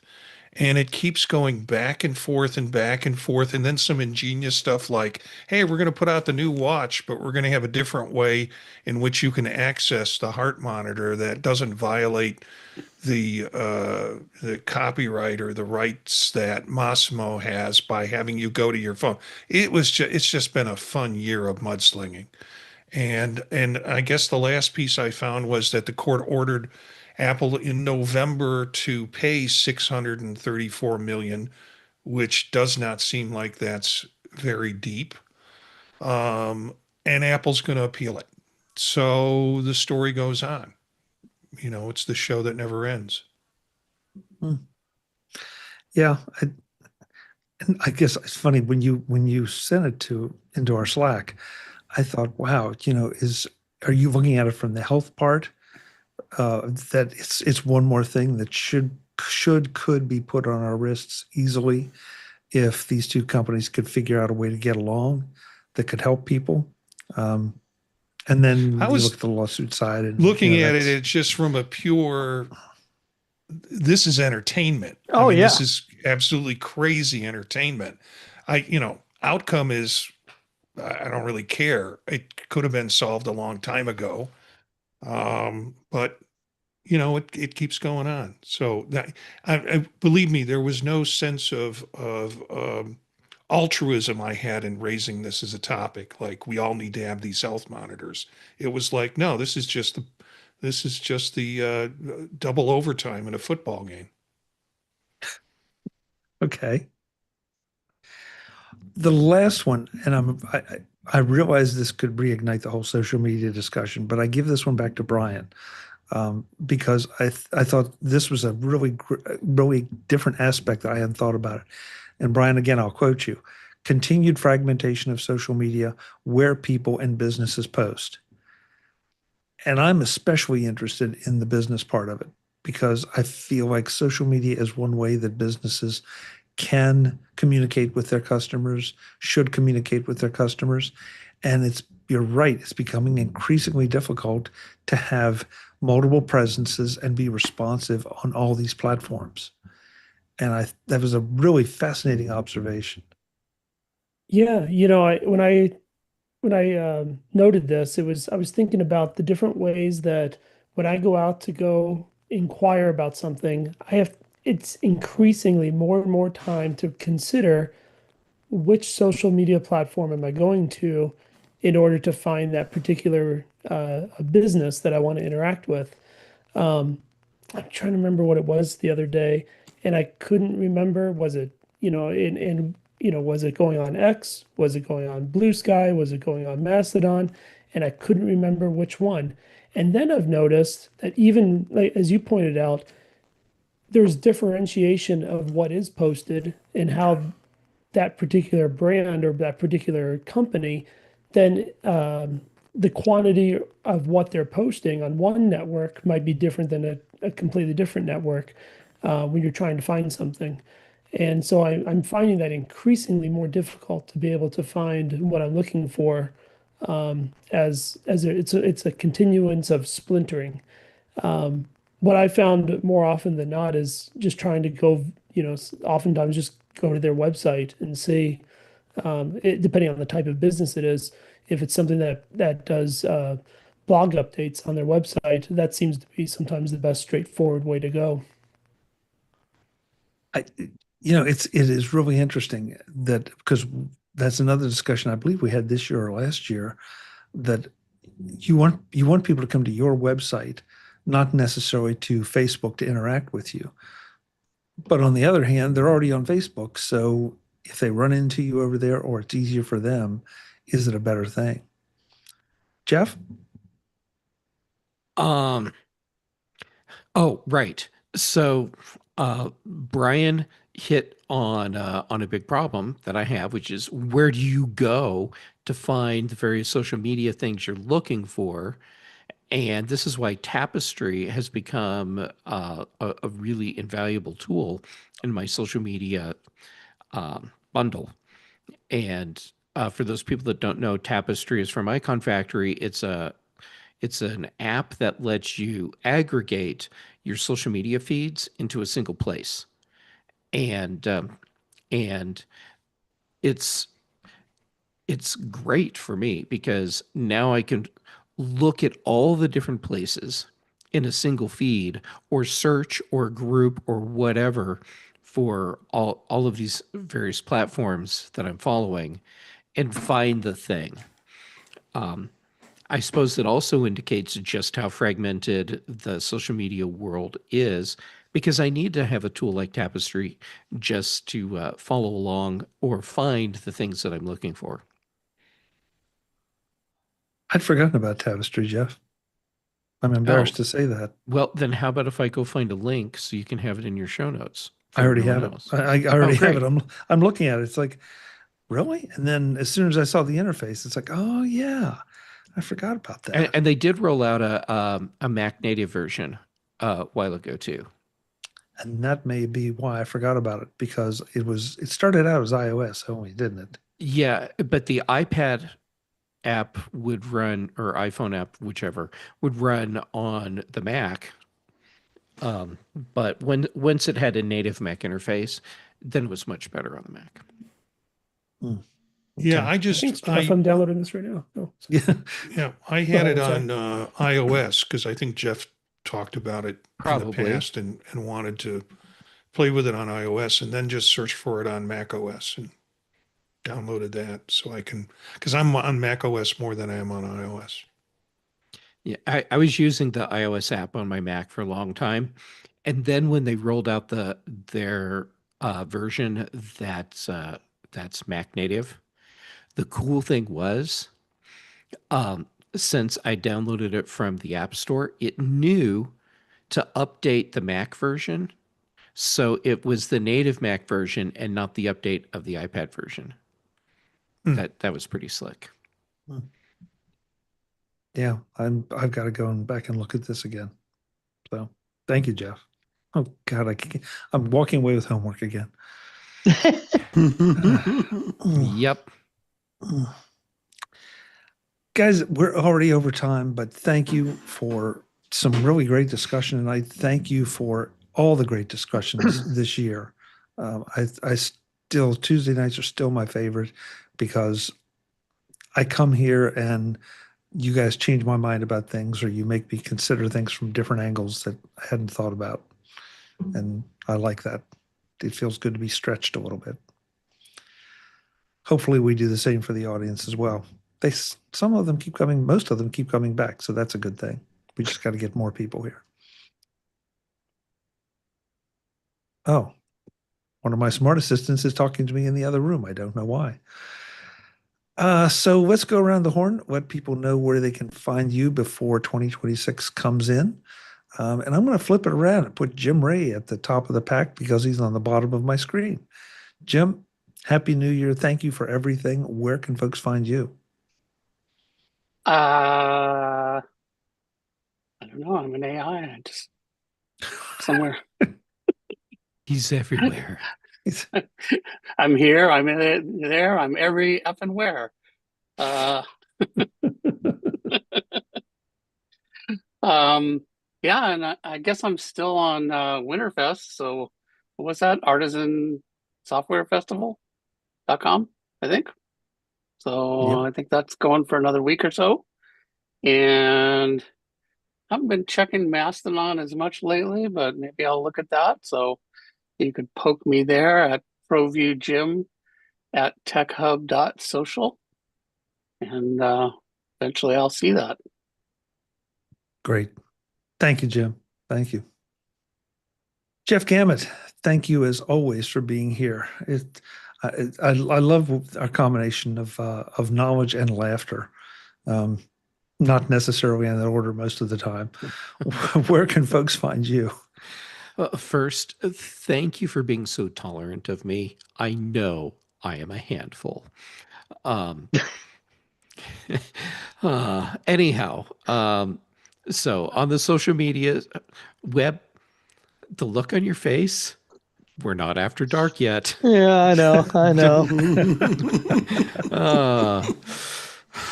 Anyhow, Jay Gammon on the social medias. I'm most active on Mastodon and Blue Sky and PixelFed right now. Then for shows, here with you on MacVoices on Tuesdays. Then on Thursdays for Dave's In Touch with iOS. Then the Big Show and the Mac Show on the British Tech Network. Brian Chaffin and I do The Context Machine, and Patrice Brendamore and I do Retro Rewatch. Thank you, Jeff. Thanks so much. Happy New Year. Happy New Year. Web Bixby. I've been wanting to say this for a couple weeks and I keep forgetting it. And now I will say it. I finally got around to watching F1. Holy cow. That was a fantastic movie. And now I'm an F1 fan just because of the movie. So Me too. Aren't you it sorry worked. you didn't see it in the theater? Oh, I'm really sorry I didn't see it in the theater. I'm really IMAX, sorry. baby. So that was impressive. That was impressive. So you're responsible for getting me involved in or interested in F1. It's a fascinating world. It absolutely fascinating. So, and I still you got to watch it to realize that when there's a race going on, there are two things, two technical aspects that are going on. There's one group that's at the track, but there's a whole nother group of data analysts that are back at the factory. and if you follow that, when they were doing like all the simulations, that's where the factory is, but all the technical team is there at the factory. It is just, it's a part of Formula One that you don't realize, that the amount of data that they're moving all over the world between the racetrack and wherever their factory is. So interesting. Okay, where can you find me? You can still find me at all the socials with the same handle, WebBixby, WEBBIXBY. It just about all of them, but I stick with Blue Sky for no reason at all. All I right. thought it was because you like the name. Well, you told me that I shouldn't like the name, so I that's what did? you said last. Yeah, you kind of alluded to that you didn't I did use not Blue Sky. say that. Well, yeah, okay. Maybe I You would- misinterpreted. Anyway, you- you can find me there. Okay, damn it. So, and Jeff, I got to tell you that when you made the comment about Chuck and you being a handful, my wife tells me that just about every day. So This is why you're my hero, yeah, Webb. that's why I was just chuckling. I go, oh no, there's another one. Yeah. I think that's one of the requirements for being on this panel, Webb. But You got to be a handful. Discussion. You have to be a handful. Speaking of movies, did anybody else watch the classic Christmas movie on Christmas Eve, Die Hard? I did. I Yes? stayed away from Did Nakatomi you? Plaza, for fear of falling bodies. That's I have an good after call. dark story about My that. brother-in-law has we'll Oh, talk boy. after dark. Oh boy. Brian Flanagan Arthurs, thank you for being here so often this year. I know that your schedule is a little bit weird because of the time changes. I really appreciate the extra effort you put in. And I really, especially for this show, I really appreciated your thoughtful responses to the stories and trends of the year. Where can folks find you? Oh, appreciate it. Thank you. And first and foremost, thank you as always for having me on the show. Happy New Year to everybody. And make sure I get it right. I hope everyone's best day in 2025 is your worst in 2026, and that everyone has an incredible 2026. Best place to reach out and find me and find out what I'm up to is on my website, brian8944.com. Great. Thank you, Brian. Happy New Year. Thank you. You too. Marty Gencius, the man that this is the face that has launched 1,000 podcasts right there. And some to come from our Yes. recent chat. Yeah, apparently so. Yeah. Thank you so much for being here and sharing all of your knowledge and wisdom. Where can folks find you? Thanks for having me, Chuck. This is kind of nice because it's the last show of the year and it gives us a chance to reflect back on how important this show and this group and the folks in the chat room are sort of to me as a person and me as part of my social aspect. Now, all we have to do is slap those parental warnings on top of it and we'll be okay. You can find me at Gencius, Jencius, at mastodon.social or also at Blue Sky. Why Blue Sky? Because Webb likes the name. And all of the projects that I do, you can find at thepodtalk.net. That's the website with links to it. Just do vision profiles with Eric, who's not here tonight, and also Dave on Monday nights, but then a whole slew of other ones. Just completed before the show a Fade to Chat about classic movies, and we did with Cindy, we did The Apartment with Jack Lemmon in 1960, and just having a great time doing podcasts. So thanks for having me here. Dave's on Thursday nights, and then also the Mac Show on Friday mornings. Have a good new year. You too, Marty. Thanks so much. Really appreciate it. Last but absolutely not least, the man that usually inhabits the top left of my screen like he is tonight, David Ginsburg. Dave, thank you so much for all your support, all your comments, and everything throughout the year. Where can folks find you? Yeah, thank you for supporting me as well. I appreciate it. And Happy New Year to everybody. But you can find me at InTouchWithIOS, InTouchWithIOS.com. YouTube channel is youtube.com/InTouchWithIOS. The aforementioned Marty just said vision profiles is usually on Monday nights. We missed this week, but I went through withdrawal already. But I guess start back up in the new year. Tuesday nights here, Thursday nights on the In Touch with iOS, and then Fridays on the Mac Show, and that's on hiatus, but it's coming back. And you can find me Blue Sky, Mastodon at Dave G65. Happy New Year to everybody. Thank you, Dave. Happy New Year to you as well. Happy New Year to everybody in the chat. And I want to go through here tonight. We had Barry, we had Cindy, we had Rich. I think I saw a couple others in there that were throwing in comments. Joe was here tonight. Who else? I know there's one. I'm sorry, I'm missing someone, and I'm doing a quick scroll, and I'm going to lose it.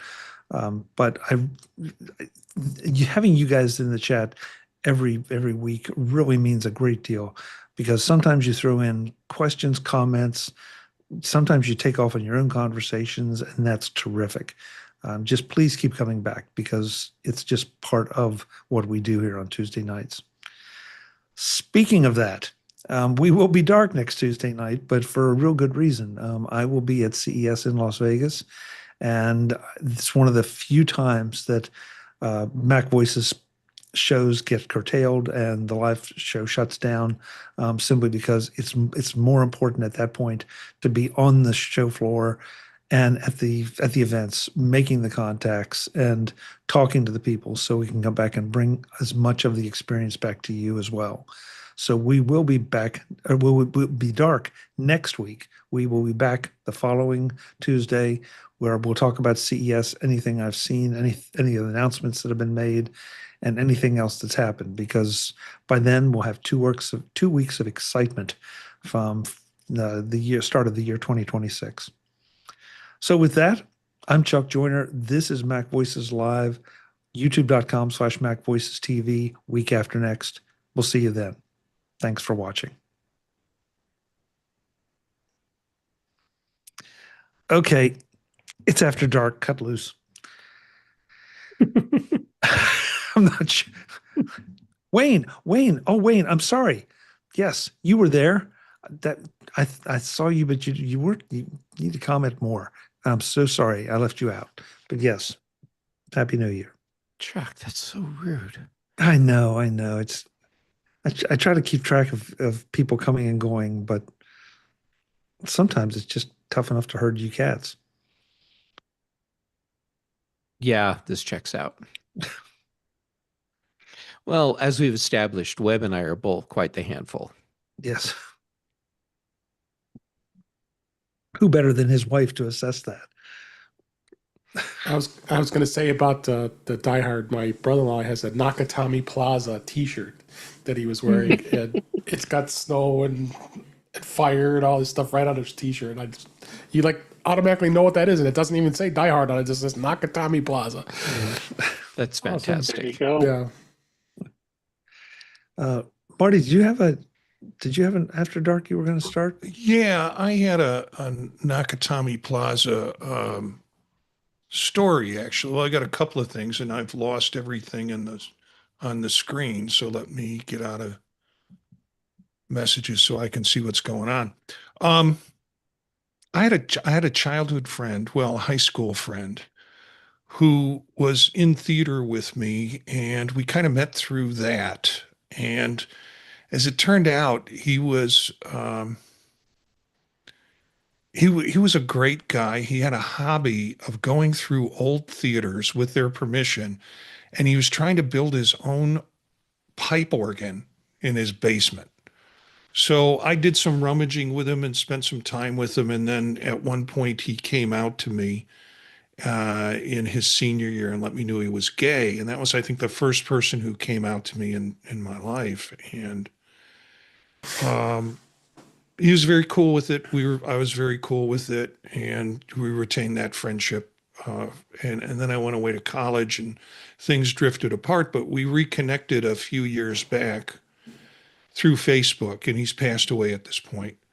But in Facebook, he let me know that he went to work for Fox, and he actually worked and he started working after school for ABC in Chicago, helping put together trailers for the movies that they were going to show, kind of humorous trailers that they would play on news breaks and stuff like that.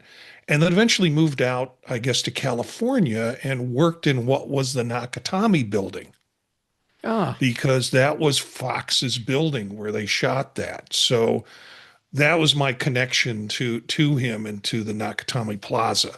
Was that was actually the Fox Studios, and he let me know that. He was, I don't know, he was not at the top, but he was up in some of the top floors because he was then responsible for like production or something in terms of scheduling and production for Fox. He advanced in his careers, and unfortunately, he passed away. We didn't get to reconnect in in person, but I was just surprised to find that out. Now, let me find you the other thing that I shared with David and Eric, which was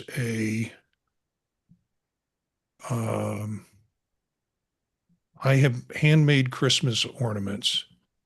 Dave knows which one I'm talking about right now. I have a probably. feeling I know where you're going with this. Yeah, you might. Well, besides all the creepy ones that I have from The Shining, see if I can copy this over. Oh, come on. Yeah. Why can't I just drop and drag this? If I just only did you a had a search on Mac Mini. Amazon. There are dozens of Nakatomi Plaza t-shirts on sale and some ugly sweaters too, Christmas sweaters. Well, I don't know if you can open that. It's an HEIC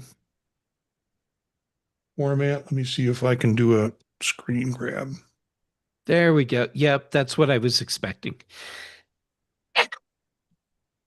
And that's absolutely fantastic. Yep. Oh, that's cool. Yeah, I made a bunch of these. My daughter and I turned it into a project. Oh yeah, I remember. We had to go into Hobby Lobby. It was the only time on earth I'd ever walk into a Hobby Lobby to get the what looks like air duct shiny cardboard, and then to Mhm. buy the what looks like duct tape that you put around the inside, and then you had to have a color printer, and they had, make the still, cut it out, and bend it in there. Some of the more sophisticated versions of the ornament actually drills a hole in the bottom of the box and sticks a tree light through it, like where he's lighting the lighter to Ah, get through. So yeah. nice. That's fantastic. Hmm. Is that a jalapeno Santa next to it? No, that's just a moon Santa. I think my wife Hmm. was into moon and stars, and I think I went crazy um, with that. But Well, it took me a um, minute. Took me a minute to find it, Jeff. Now I see what you mean. Just a moon Santa. yeah, Well, in my head canon, it's now a jalapeno Santa. Yeah.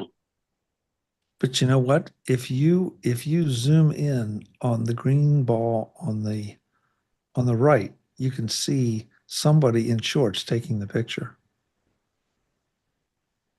Yes, you can. oh, that would be, well, I'm glad I was in shorts. Let's just put it that way.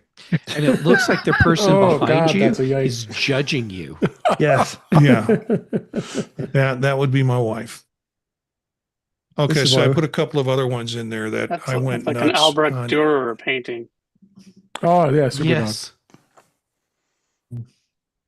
Superdog from Chicago. That my wife gave me this year as an ornament. So, next time you're here, we gotta go, buddy. Yeah, it's right across from the weed store. Yep. That's really smart placement. It's northwest side of Chicago. And look on the little hot dog in the ornament, there's unripe Santa moons on top. Oh wait, those are jalapenos. Well, it's also not showing the green tomatoes you get to get to a hot dog too. Yeah. Those shining ornaments are amazing. Yeah, I really like the shining ornaments. I would get in so much trouble if I decided to put those on anybody's tree. Yeah, I just went on to eBay and found. There's one gift I got for my nephew who's a movie nut. And it was something someone created on Etsy. you can take that final shot where they're zooming in on the picture where Jack Nicholson is in the bottom of the picture, indicating that he had been at that hotel before in the movie. Mhm.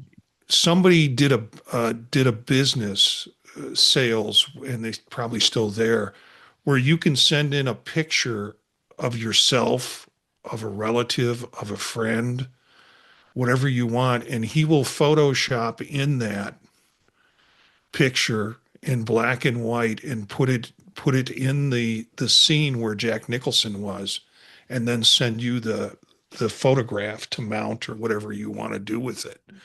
And so I got that for my nephew, who is like I said, kind of a movie buff, a movie nut. That's His awesome. whole man cave is the basement of the house that he shares with his wife, and his man cave is just all movie stuff.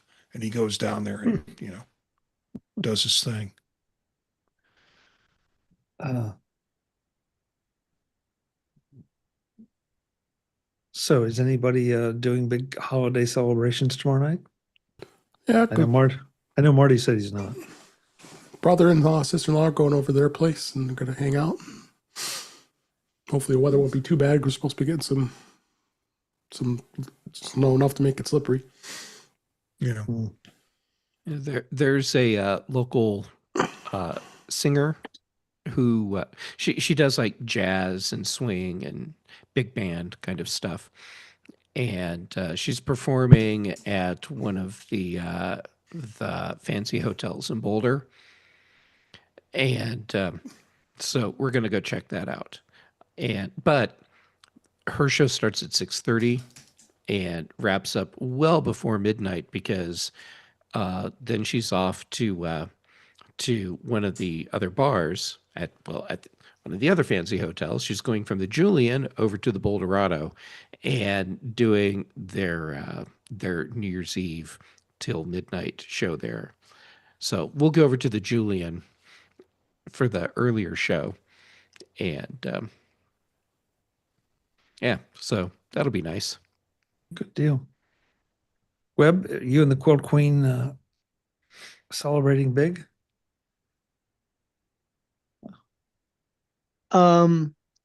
We will be probably sitting on the couch watching some movie or some other show that we want to watch streaming, and probably be in bed by 10:30 because I've done we're that old. before. That I've done that sounds before. nice. I've done that Actually, before. similar to us too. Yeah, Except when you get minus to a an certain hour. when you get to a certain age, midnight doesn't Yeah. come that fun. Too- Now, too you know, old. I think I've mentioned this on the show before. I've been to Times Square on New Year's Eve. I've been twice, and And live it's to tell the tale. yeah. Well, we were inside the Renaissance Hotel, so we were inside with a bar and a bathroom, and our room was just upstairs, and it was. But the amazing thing about New Year's Eve in Times Square is it's the most exciting 10 seconds of your life. And then at about 12:15, Times Square is deserted. I mean, Wow. everybody leaves all at once. It's amazing. I've never seen, and there's well, I don't want to say a million people in there, but there are hundreds of or tens, if not hundreds of thousands of people in I there think it is doing that. I don't think it's a million, but it's close. Yeah. And what you don't realize is that there's just that one part, but it goes back for blocks, all the way back to Central Park from Times Square. And people are and literally in cow corrals as they keep everybody there. Anyway, it's really, really exciting. But the most amazing thing is that everybody leaves. So how it empties out. Now, of course, they've been there for probably 6, 8, 10 hours anyway. They have to go. So literally. So I typed in how many people go into Google, and it filled out 2 Times Square for New Year's, and the answers I'm getting say about 1 million. Yeah, I did the same for ChatGPT, and that's what they said too. Yep. In and around Times Square, about 1 million people. Yeah.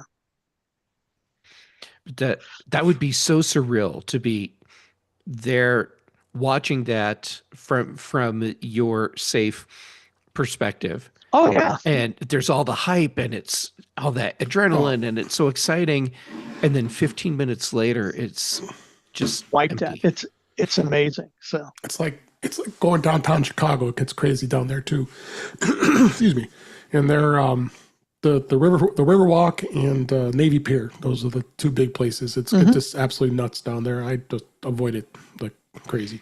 But I guess the Rockin' Eve, the Clark's Rockin' Eve with Ryan Seacrest is going to have an extension of it in a couple cities, including Chicago and Vegas.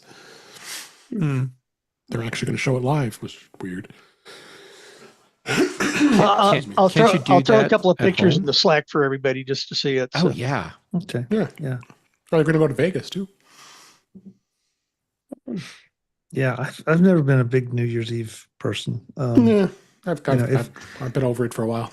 Yeah, if there was a band playing that I wanted to see or something like that, that's great. But otherwise, just like Marty said at the outset of the show, it's like amateur's night, and everybody wants to show how amazing and how cool they are because they're out on New Year's Eve and getting sloppy drunk, and it's like, no, this is no fun. Yeah, These I'm are- not these are interested like- in getting drunk for that. These are my most productive days because, I'm done with Christmas. I've got another couple of weeks till school starts, or 10 days or 12 days till school starts, and I can get work done because nobody sent an email and stuff like that. So I'll put something on one screen, a football game if it's on and I'm interested in it, and then I'll work on other stuff, other projects, podcasts or prep for classes, things like that. So I've had enough vacation at this point and enough naps that I feel like I can get back to work and not feel like I'm being drugged back to it. So, Well, I've been off since for almost 2 weeks, so got to go back on Monday. Wow. Do you remember how to log in I anymore? actually had to log in today because I had to do some stupid training I didn't want to do next week. Yeah. hey, folks, the offer's still up. If you will Slack me your address, I think Jeff's is arriving on Friday. Slack me your address. I've got a box of them back here. Where's yours, Chuck? I have mine here. He hasn't given me his address yet. No, I forget every time. Yeah. So, That's Marty, okay. I think this means proud. the first new mug of the year will be yours. Look, and I keep them both right near me, and hands all the time. You keep everything but near you, Dave. Yeah, well, Yeah, he does. that's my MO. Well, Jeff and I have some Mac user group talks coming up. You got yours next week, right, Jeff? Yes. Where Yeah, are you next? Naples next week, Naples. Both of us, Naples. and I've got then Naples at the end of the month. Yeah, I saw your name on there. Yeah. Mine's on the Wait a 14th. and then Wait a minute. Jeff is doing Mac and Tech, but I didn't see you on He's doing both of Naples. them. Yeah, it's on there. Okay. Okay. I'll have to look You for got to it. dig deep. They don't put the names at the top. I noticed. Yeah. yeah, Mac and Tech is I'll join you again, Jeff, if you want me to. I always enjoy course. doing that with you. so. Oh, okay. So Mac and Tech is the next week. Yeah, they got to quit stealing you from the live show here. Yeah. Well, I keep telling them they need to change their meeting night, Yeah. and Andy, she just laughs. Yeah, if you want me to join, I always enjoy. You doing are it with absolutely welcome. Good. We'll be talking about So health app. health and fitness apps and stuff, Then you're doing podcasts. at Naples. and podcasts. Yeah, for Naples. Better mention all of ours, right? Well, I think it would be bad form if I didn't. Yeah, I think you just need to drink everything out of your podtalk.net. What I should do is have mugs lined up for everyone, and each time I take a drink, it's just a random mug. Now I got to go make some, get some made. And this is why I don't have a podcast, because I can't afford the swag. So Yeah, I get it. We give you swag. You automatically get swag. eh, I'd have to create my own. I'm not that creative. So You know people. I hire people. So, Same thing. yeah. I'm doing a derivative of what I did at Macstock, but gonna change it up. Keeping you up, Chuck? Is that sorry? Oh yeah, sorry. It's the whole holiday thing is. You said that you're out exhausting. next week. I'm also going to be. You're heading west. I'm heading south. For a meeting, and then the following week is my national sales managers conference. So I'm going to be offline. I may try to pop in on the chat if I get a few minutes, but Where's that going to be? That's going to be here in Kansas City, my sales managers conference.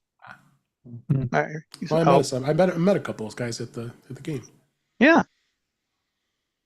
So I'll be doing that, and then I'm heading down to Florida next week for a conference. So we better be bringing Tracy for that one. Yes. And that's all. That's a no-brainer. And our hotel is on the beach, so she's even more happy. Don't worry about me. I'll be just fine. So I figured. Okay, we'll be just fine. So keep the wife happy. Let her hang out at the beach.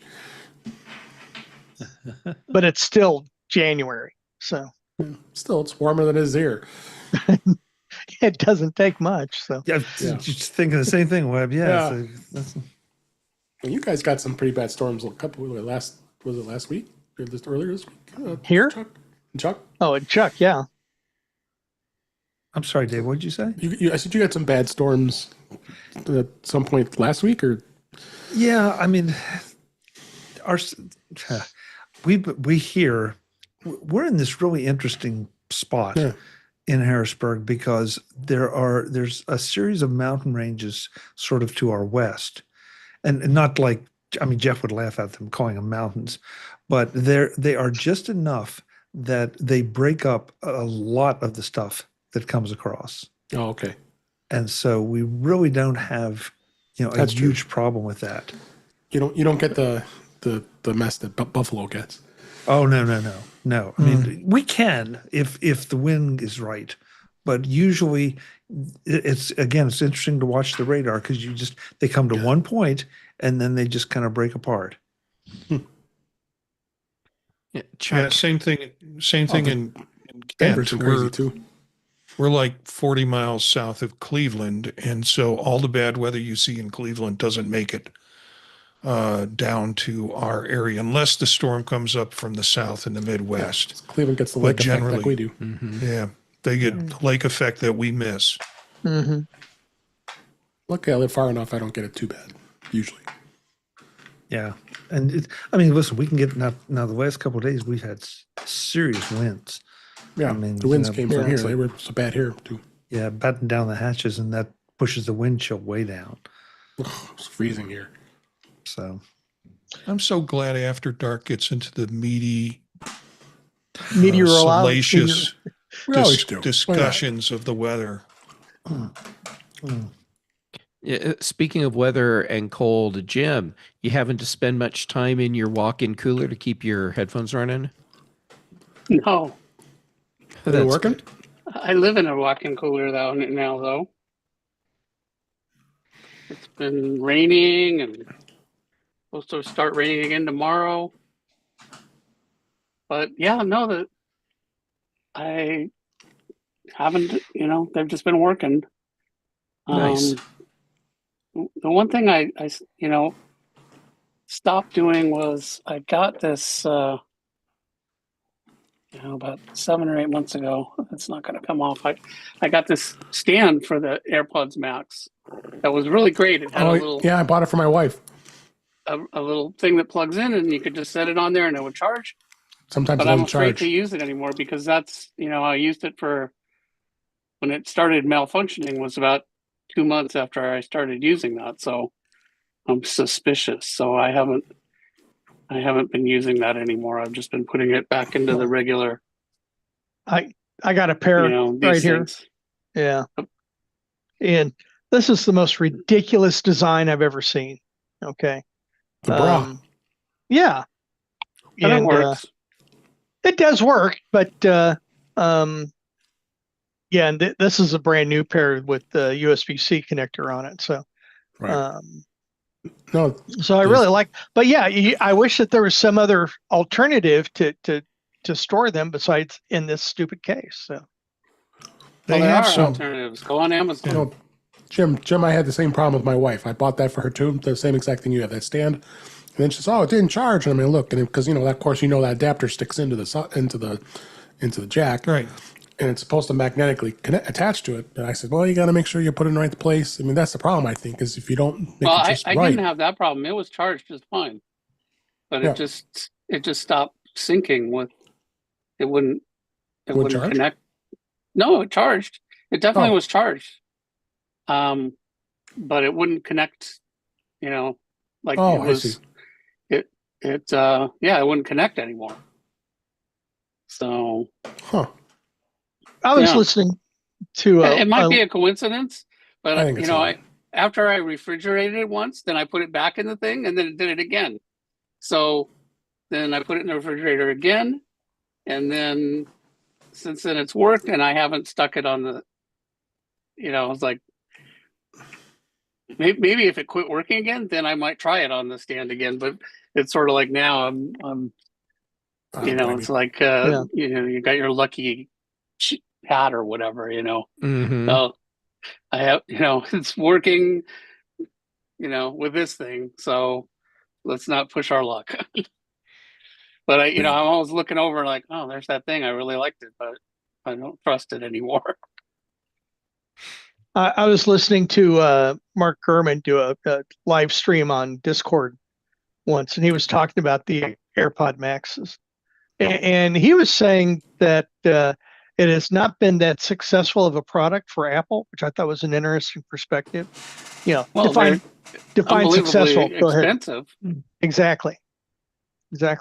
But so are the Sonys, the WMD6s are just as expensive, but they get discounted. They do get discounted. I'll admit that. So, yeah, I just thought it was interesting. They are my favorite over-the-ear headphones, but I just don't define are they successful or not. That's hard to do. I mostly only use it for Zooms. I don't use it for anything else. Pretty much every now and then I do, but mostly just for the Zooms. But over the last few years, I've done a lot of Zooms, so I feel like I've gotten my money's worth. And the nice part is, other than that one problem I have, they always connect to whatever, and they'll, it's really nice how Apple's got the thing where it'll connect to whatever device, and there's no messing around with pairing. It's too bad that Apple, I can see why they don't, but I wish they would license it so that other headphones could do that, because it's a pain to, like I have some, what is that other one I have, which are good, but they don't do the pairing. So they hook to my phone and my iPad, but they don't hook to my computer. And it's like, oh, I have to reconfigure everything because they can only pair to two things. Whereas any kind of AirPods, they'll pair to anything you've got. Yeah. So I did have a weird thing today with my car. I had Mhm. CarPlay, it was working, but no sound. Isn't that weird? I think The sound may have wouldn't come out. experienced Oh, Are is you it connected to something? hardwired or It was wireless? hardwired. that. Hardwired. Was the Unplug it and source plug it cheap? back in. See if that works. Yeah. It did not work. Really? Maybe something with the cable, maybe? Well, ultimately, I was a fairly short drive, so I was just like, all right, silence. And then about an hour later, I went out again, and it worked fine. So maybe I think I actually stopped and turned the car off and tried that, and that didn't work at that time. So But basically, you rebooted the car. Yeah. Yeah. I used to have that with Bluetooth a lot. I mean, not with the car I have now, but with my Prius, that used to happen sometimes. That Bluetooth would stop working, and the only solution was to reboot the car, which was annoying if you're on the freeway. But sometimes I'd actually pull off and stop the car, which sometimes in some places in LA, that's not necessarily a good thing to do. But it's like I'm really bored and there's no sound. Well, Gentlemen, it's go ahead, Chuck. Yeah, I just went on Amazon. There are a number of AirPods Max cases. Yeah. But Some are bra ripoffs, but most of them remind me of like what I have for my Bose Quiet Comforts. Yeah. Yeah. So the problem that I had was what Jim was talking about, that they get wonky. But also for AirPods, you've got to check, because the ones that come with the AirPods, they automatically turn the AirPods off. Yeah. And some of those other cases don't do that. That's what I mean. Oh. Yep. Which Quiet Comforts do you have, Chuck? Oh, I think I have the threes. I mean, I've had them they've for a while.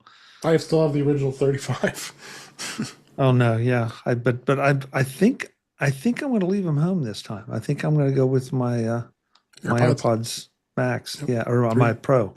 3. I think I'm just going to save myself that much space. I haven't totally decided yet, because I almost hate to do it on a long flight like that, because inevitably there will be children on board. Oh, no question. And I'm not flying, Chuck. It's okay. Yeah. Webb's comment in the chat about, I thought I better leave it alone, but yeah, trying to childproof your house, they still get in. Yeah. That's the way I feel about airplanes. Chuck, you might be interested to know that I saw some posts that said that Vision Pro M5s have dropped to $2,500 on the resale market. M5s? Really? M5s, yeah. Wow. How much are M1s? M2s are 2,000, I think. M2s sometimes 1,200.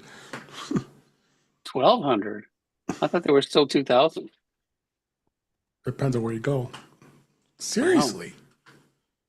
Yeah. Apparently some people, you have that new crop of folks who will buy it and it doesn't, And buyer's remorse. It's not what they want, and they sell it back. Well, that'd be a good deal to trade in, because I can sell my M2, get the M5 for 2,000. Yeah. What site did you find it at?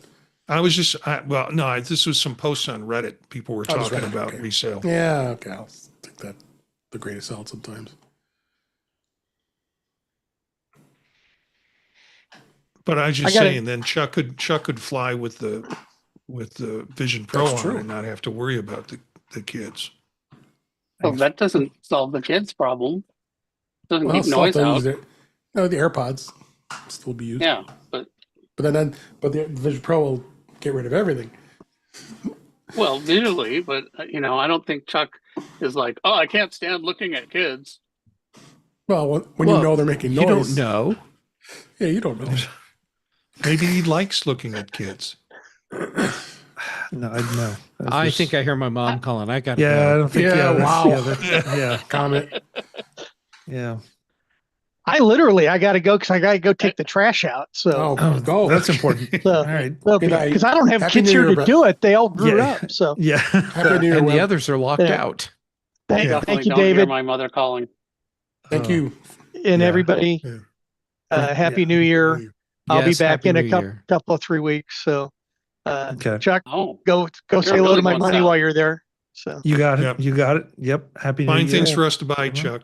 Yeah. Oh, don't worry. I'd be happy to do that. Your honey. From wisdom, I get that. Have you heard about a technology for webcams called UVC? No. It's kind of universal video channel or something like that, or USB video channel, something like that. And the Ozbot supports that standard, and the Instas do not, which I thought was interesting. So USV, What is it? UVC, UVC. and it's some technology that helps funnel through the higher resolutions, and you can put it through a video switcher, and it maintains a higher resolution. That's about all that I know. I was reading about it last night. So if you talk to the Insta people, what's the story on UVC? So Yeah. Webcams using a universal standard for plug and play video audio streaming over USB, eliminating proprietary drivers for broad compatibility. Yeah. I wonder if it's as simple as a firmware upgrade on the Insta 360 link. Yeah. It looks like it's supposed to handle higher bandwidth. Yeah. Oh, good. Integration into conferencing tools, Zoom and Teams. Well, they got half of it right anyway. Well, that's why they want to do it. Supports multiple video formats. H.264, DV, MPEG 2, TS, MJPEG, and YUV, and others. So that's good. Take out your trash, buddy. Yeah. Thank you, Webb. Happy New Year. Happy New Year. thank you. You too. Be safe, everybody. See you in a couple weeks. You too. Okay. Yep, you too. See you. I'm going to say Happy New Year to everyone as well, Yes. because I've got stuff It's to do late. tonight, tomorrow, Yeah. both. So, Hope you're not everybody, working please be safe. tomorrow. Of course, I'm working. What's wrong with you? Yeah, he's in the United States. Well, it's because you lose all those days next week that you got to do it. No, I don't have off all these days. Like I don't have toenail cutting days and mental health cutting days and the Swedish massage days that they give him are really nice too. They are. On that note, Means he's giving Swedish massages or he's No. getting. Well, I'm not going to say either way because I want you to just craft your own image. there. oh yeah. we better. This is about to go after dark. We better. Yeah, we're going way dark. Happy New Year, everybody. Happy Take New Year. care. Happy Yep, New Year. Happy New guys. Year. Bye. See ya. Bye. Bye. Bye, folks. Thanks.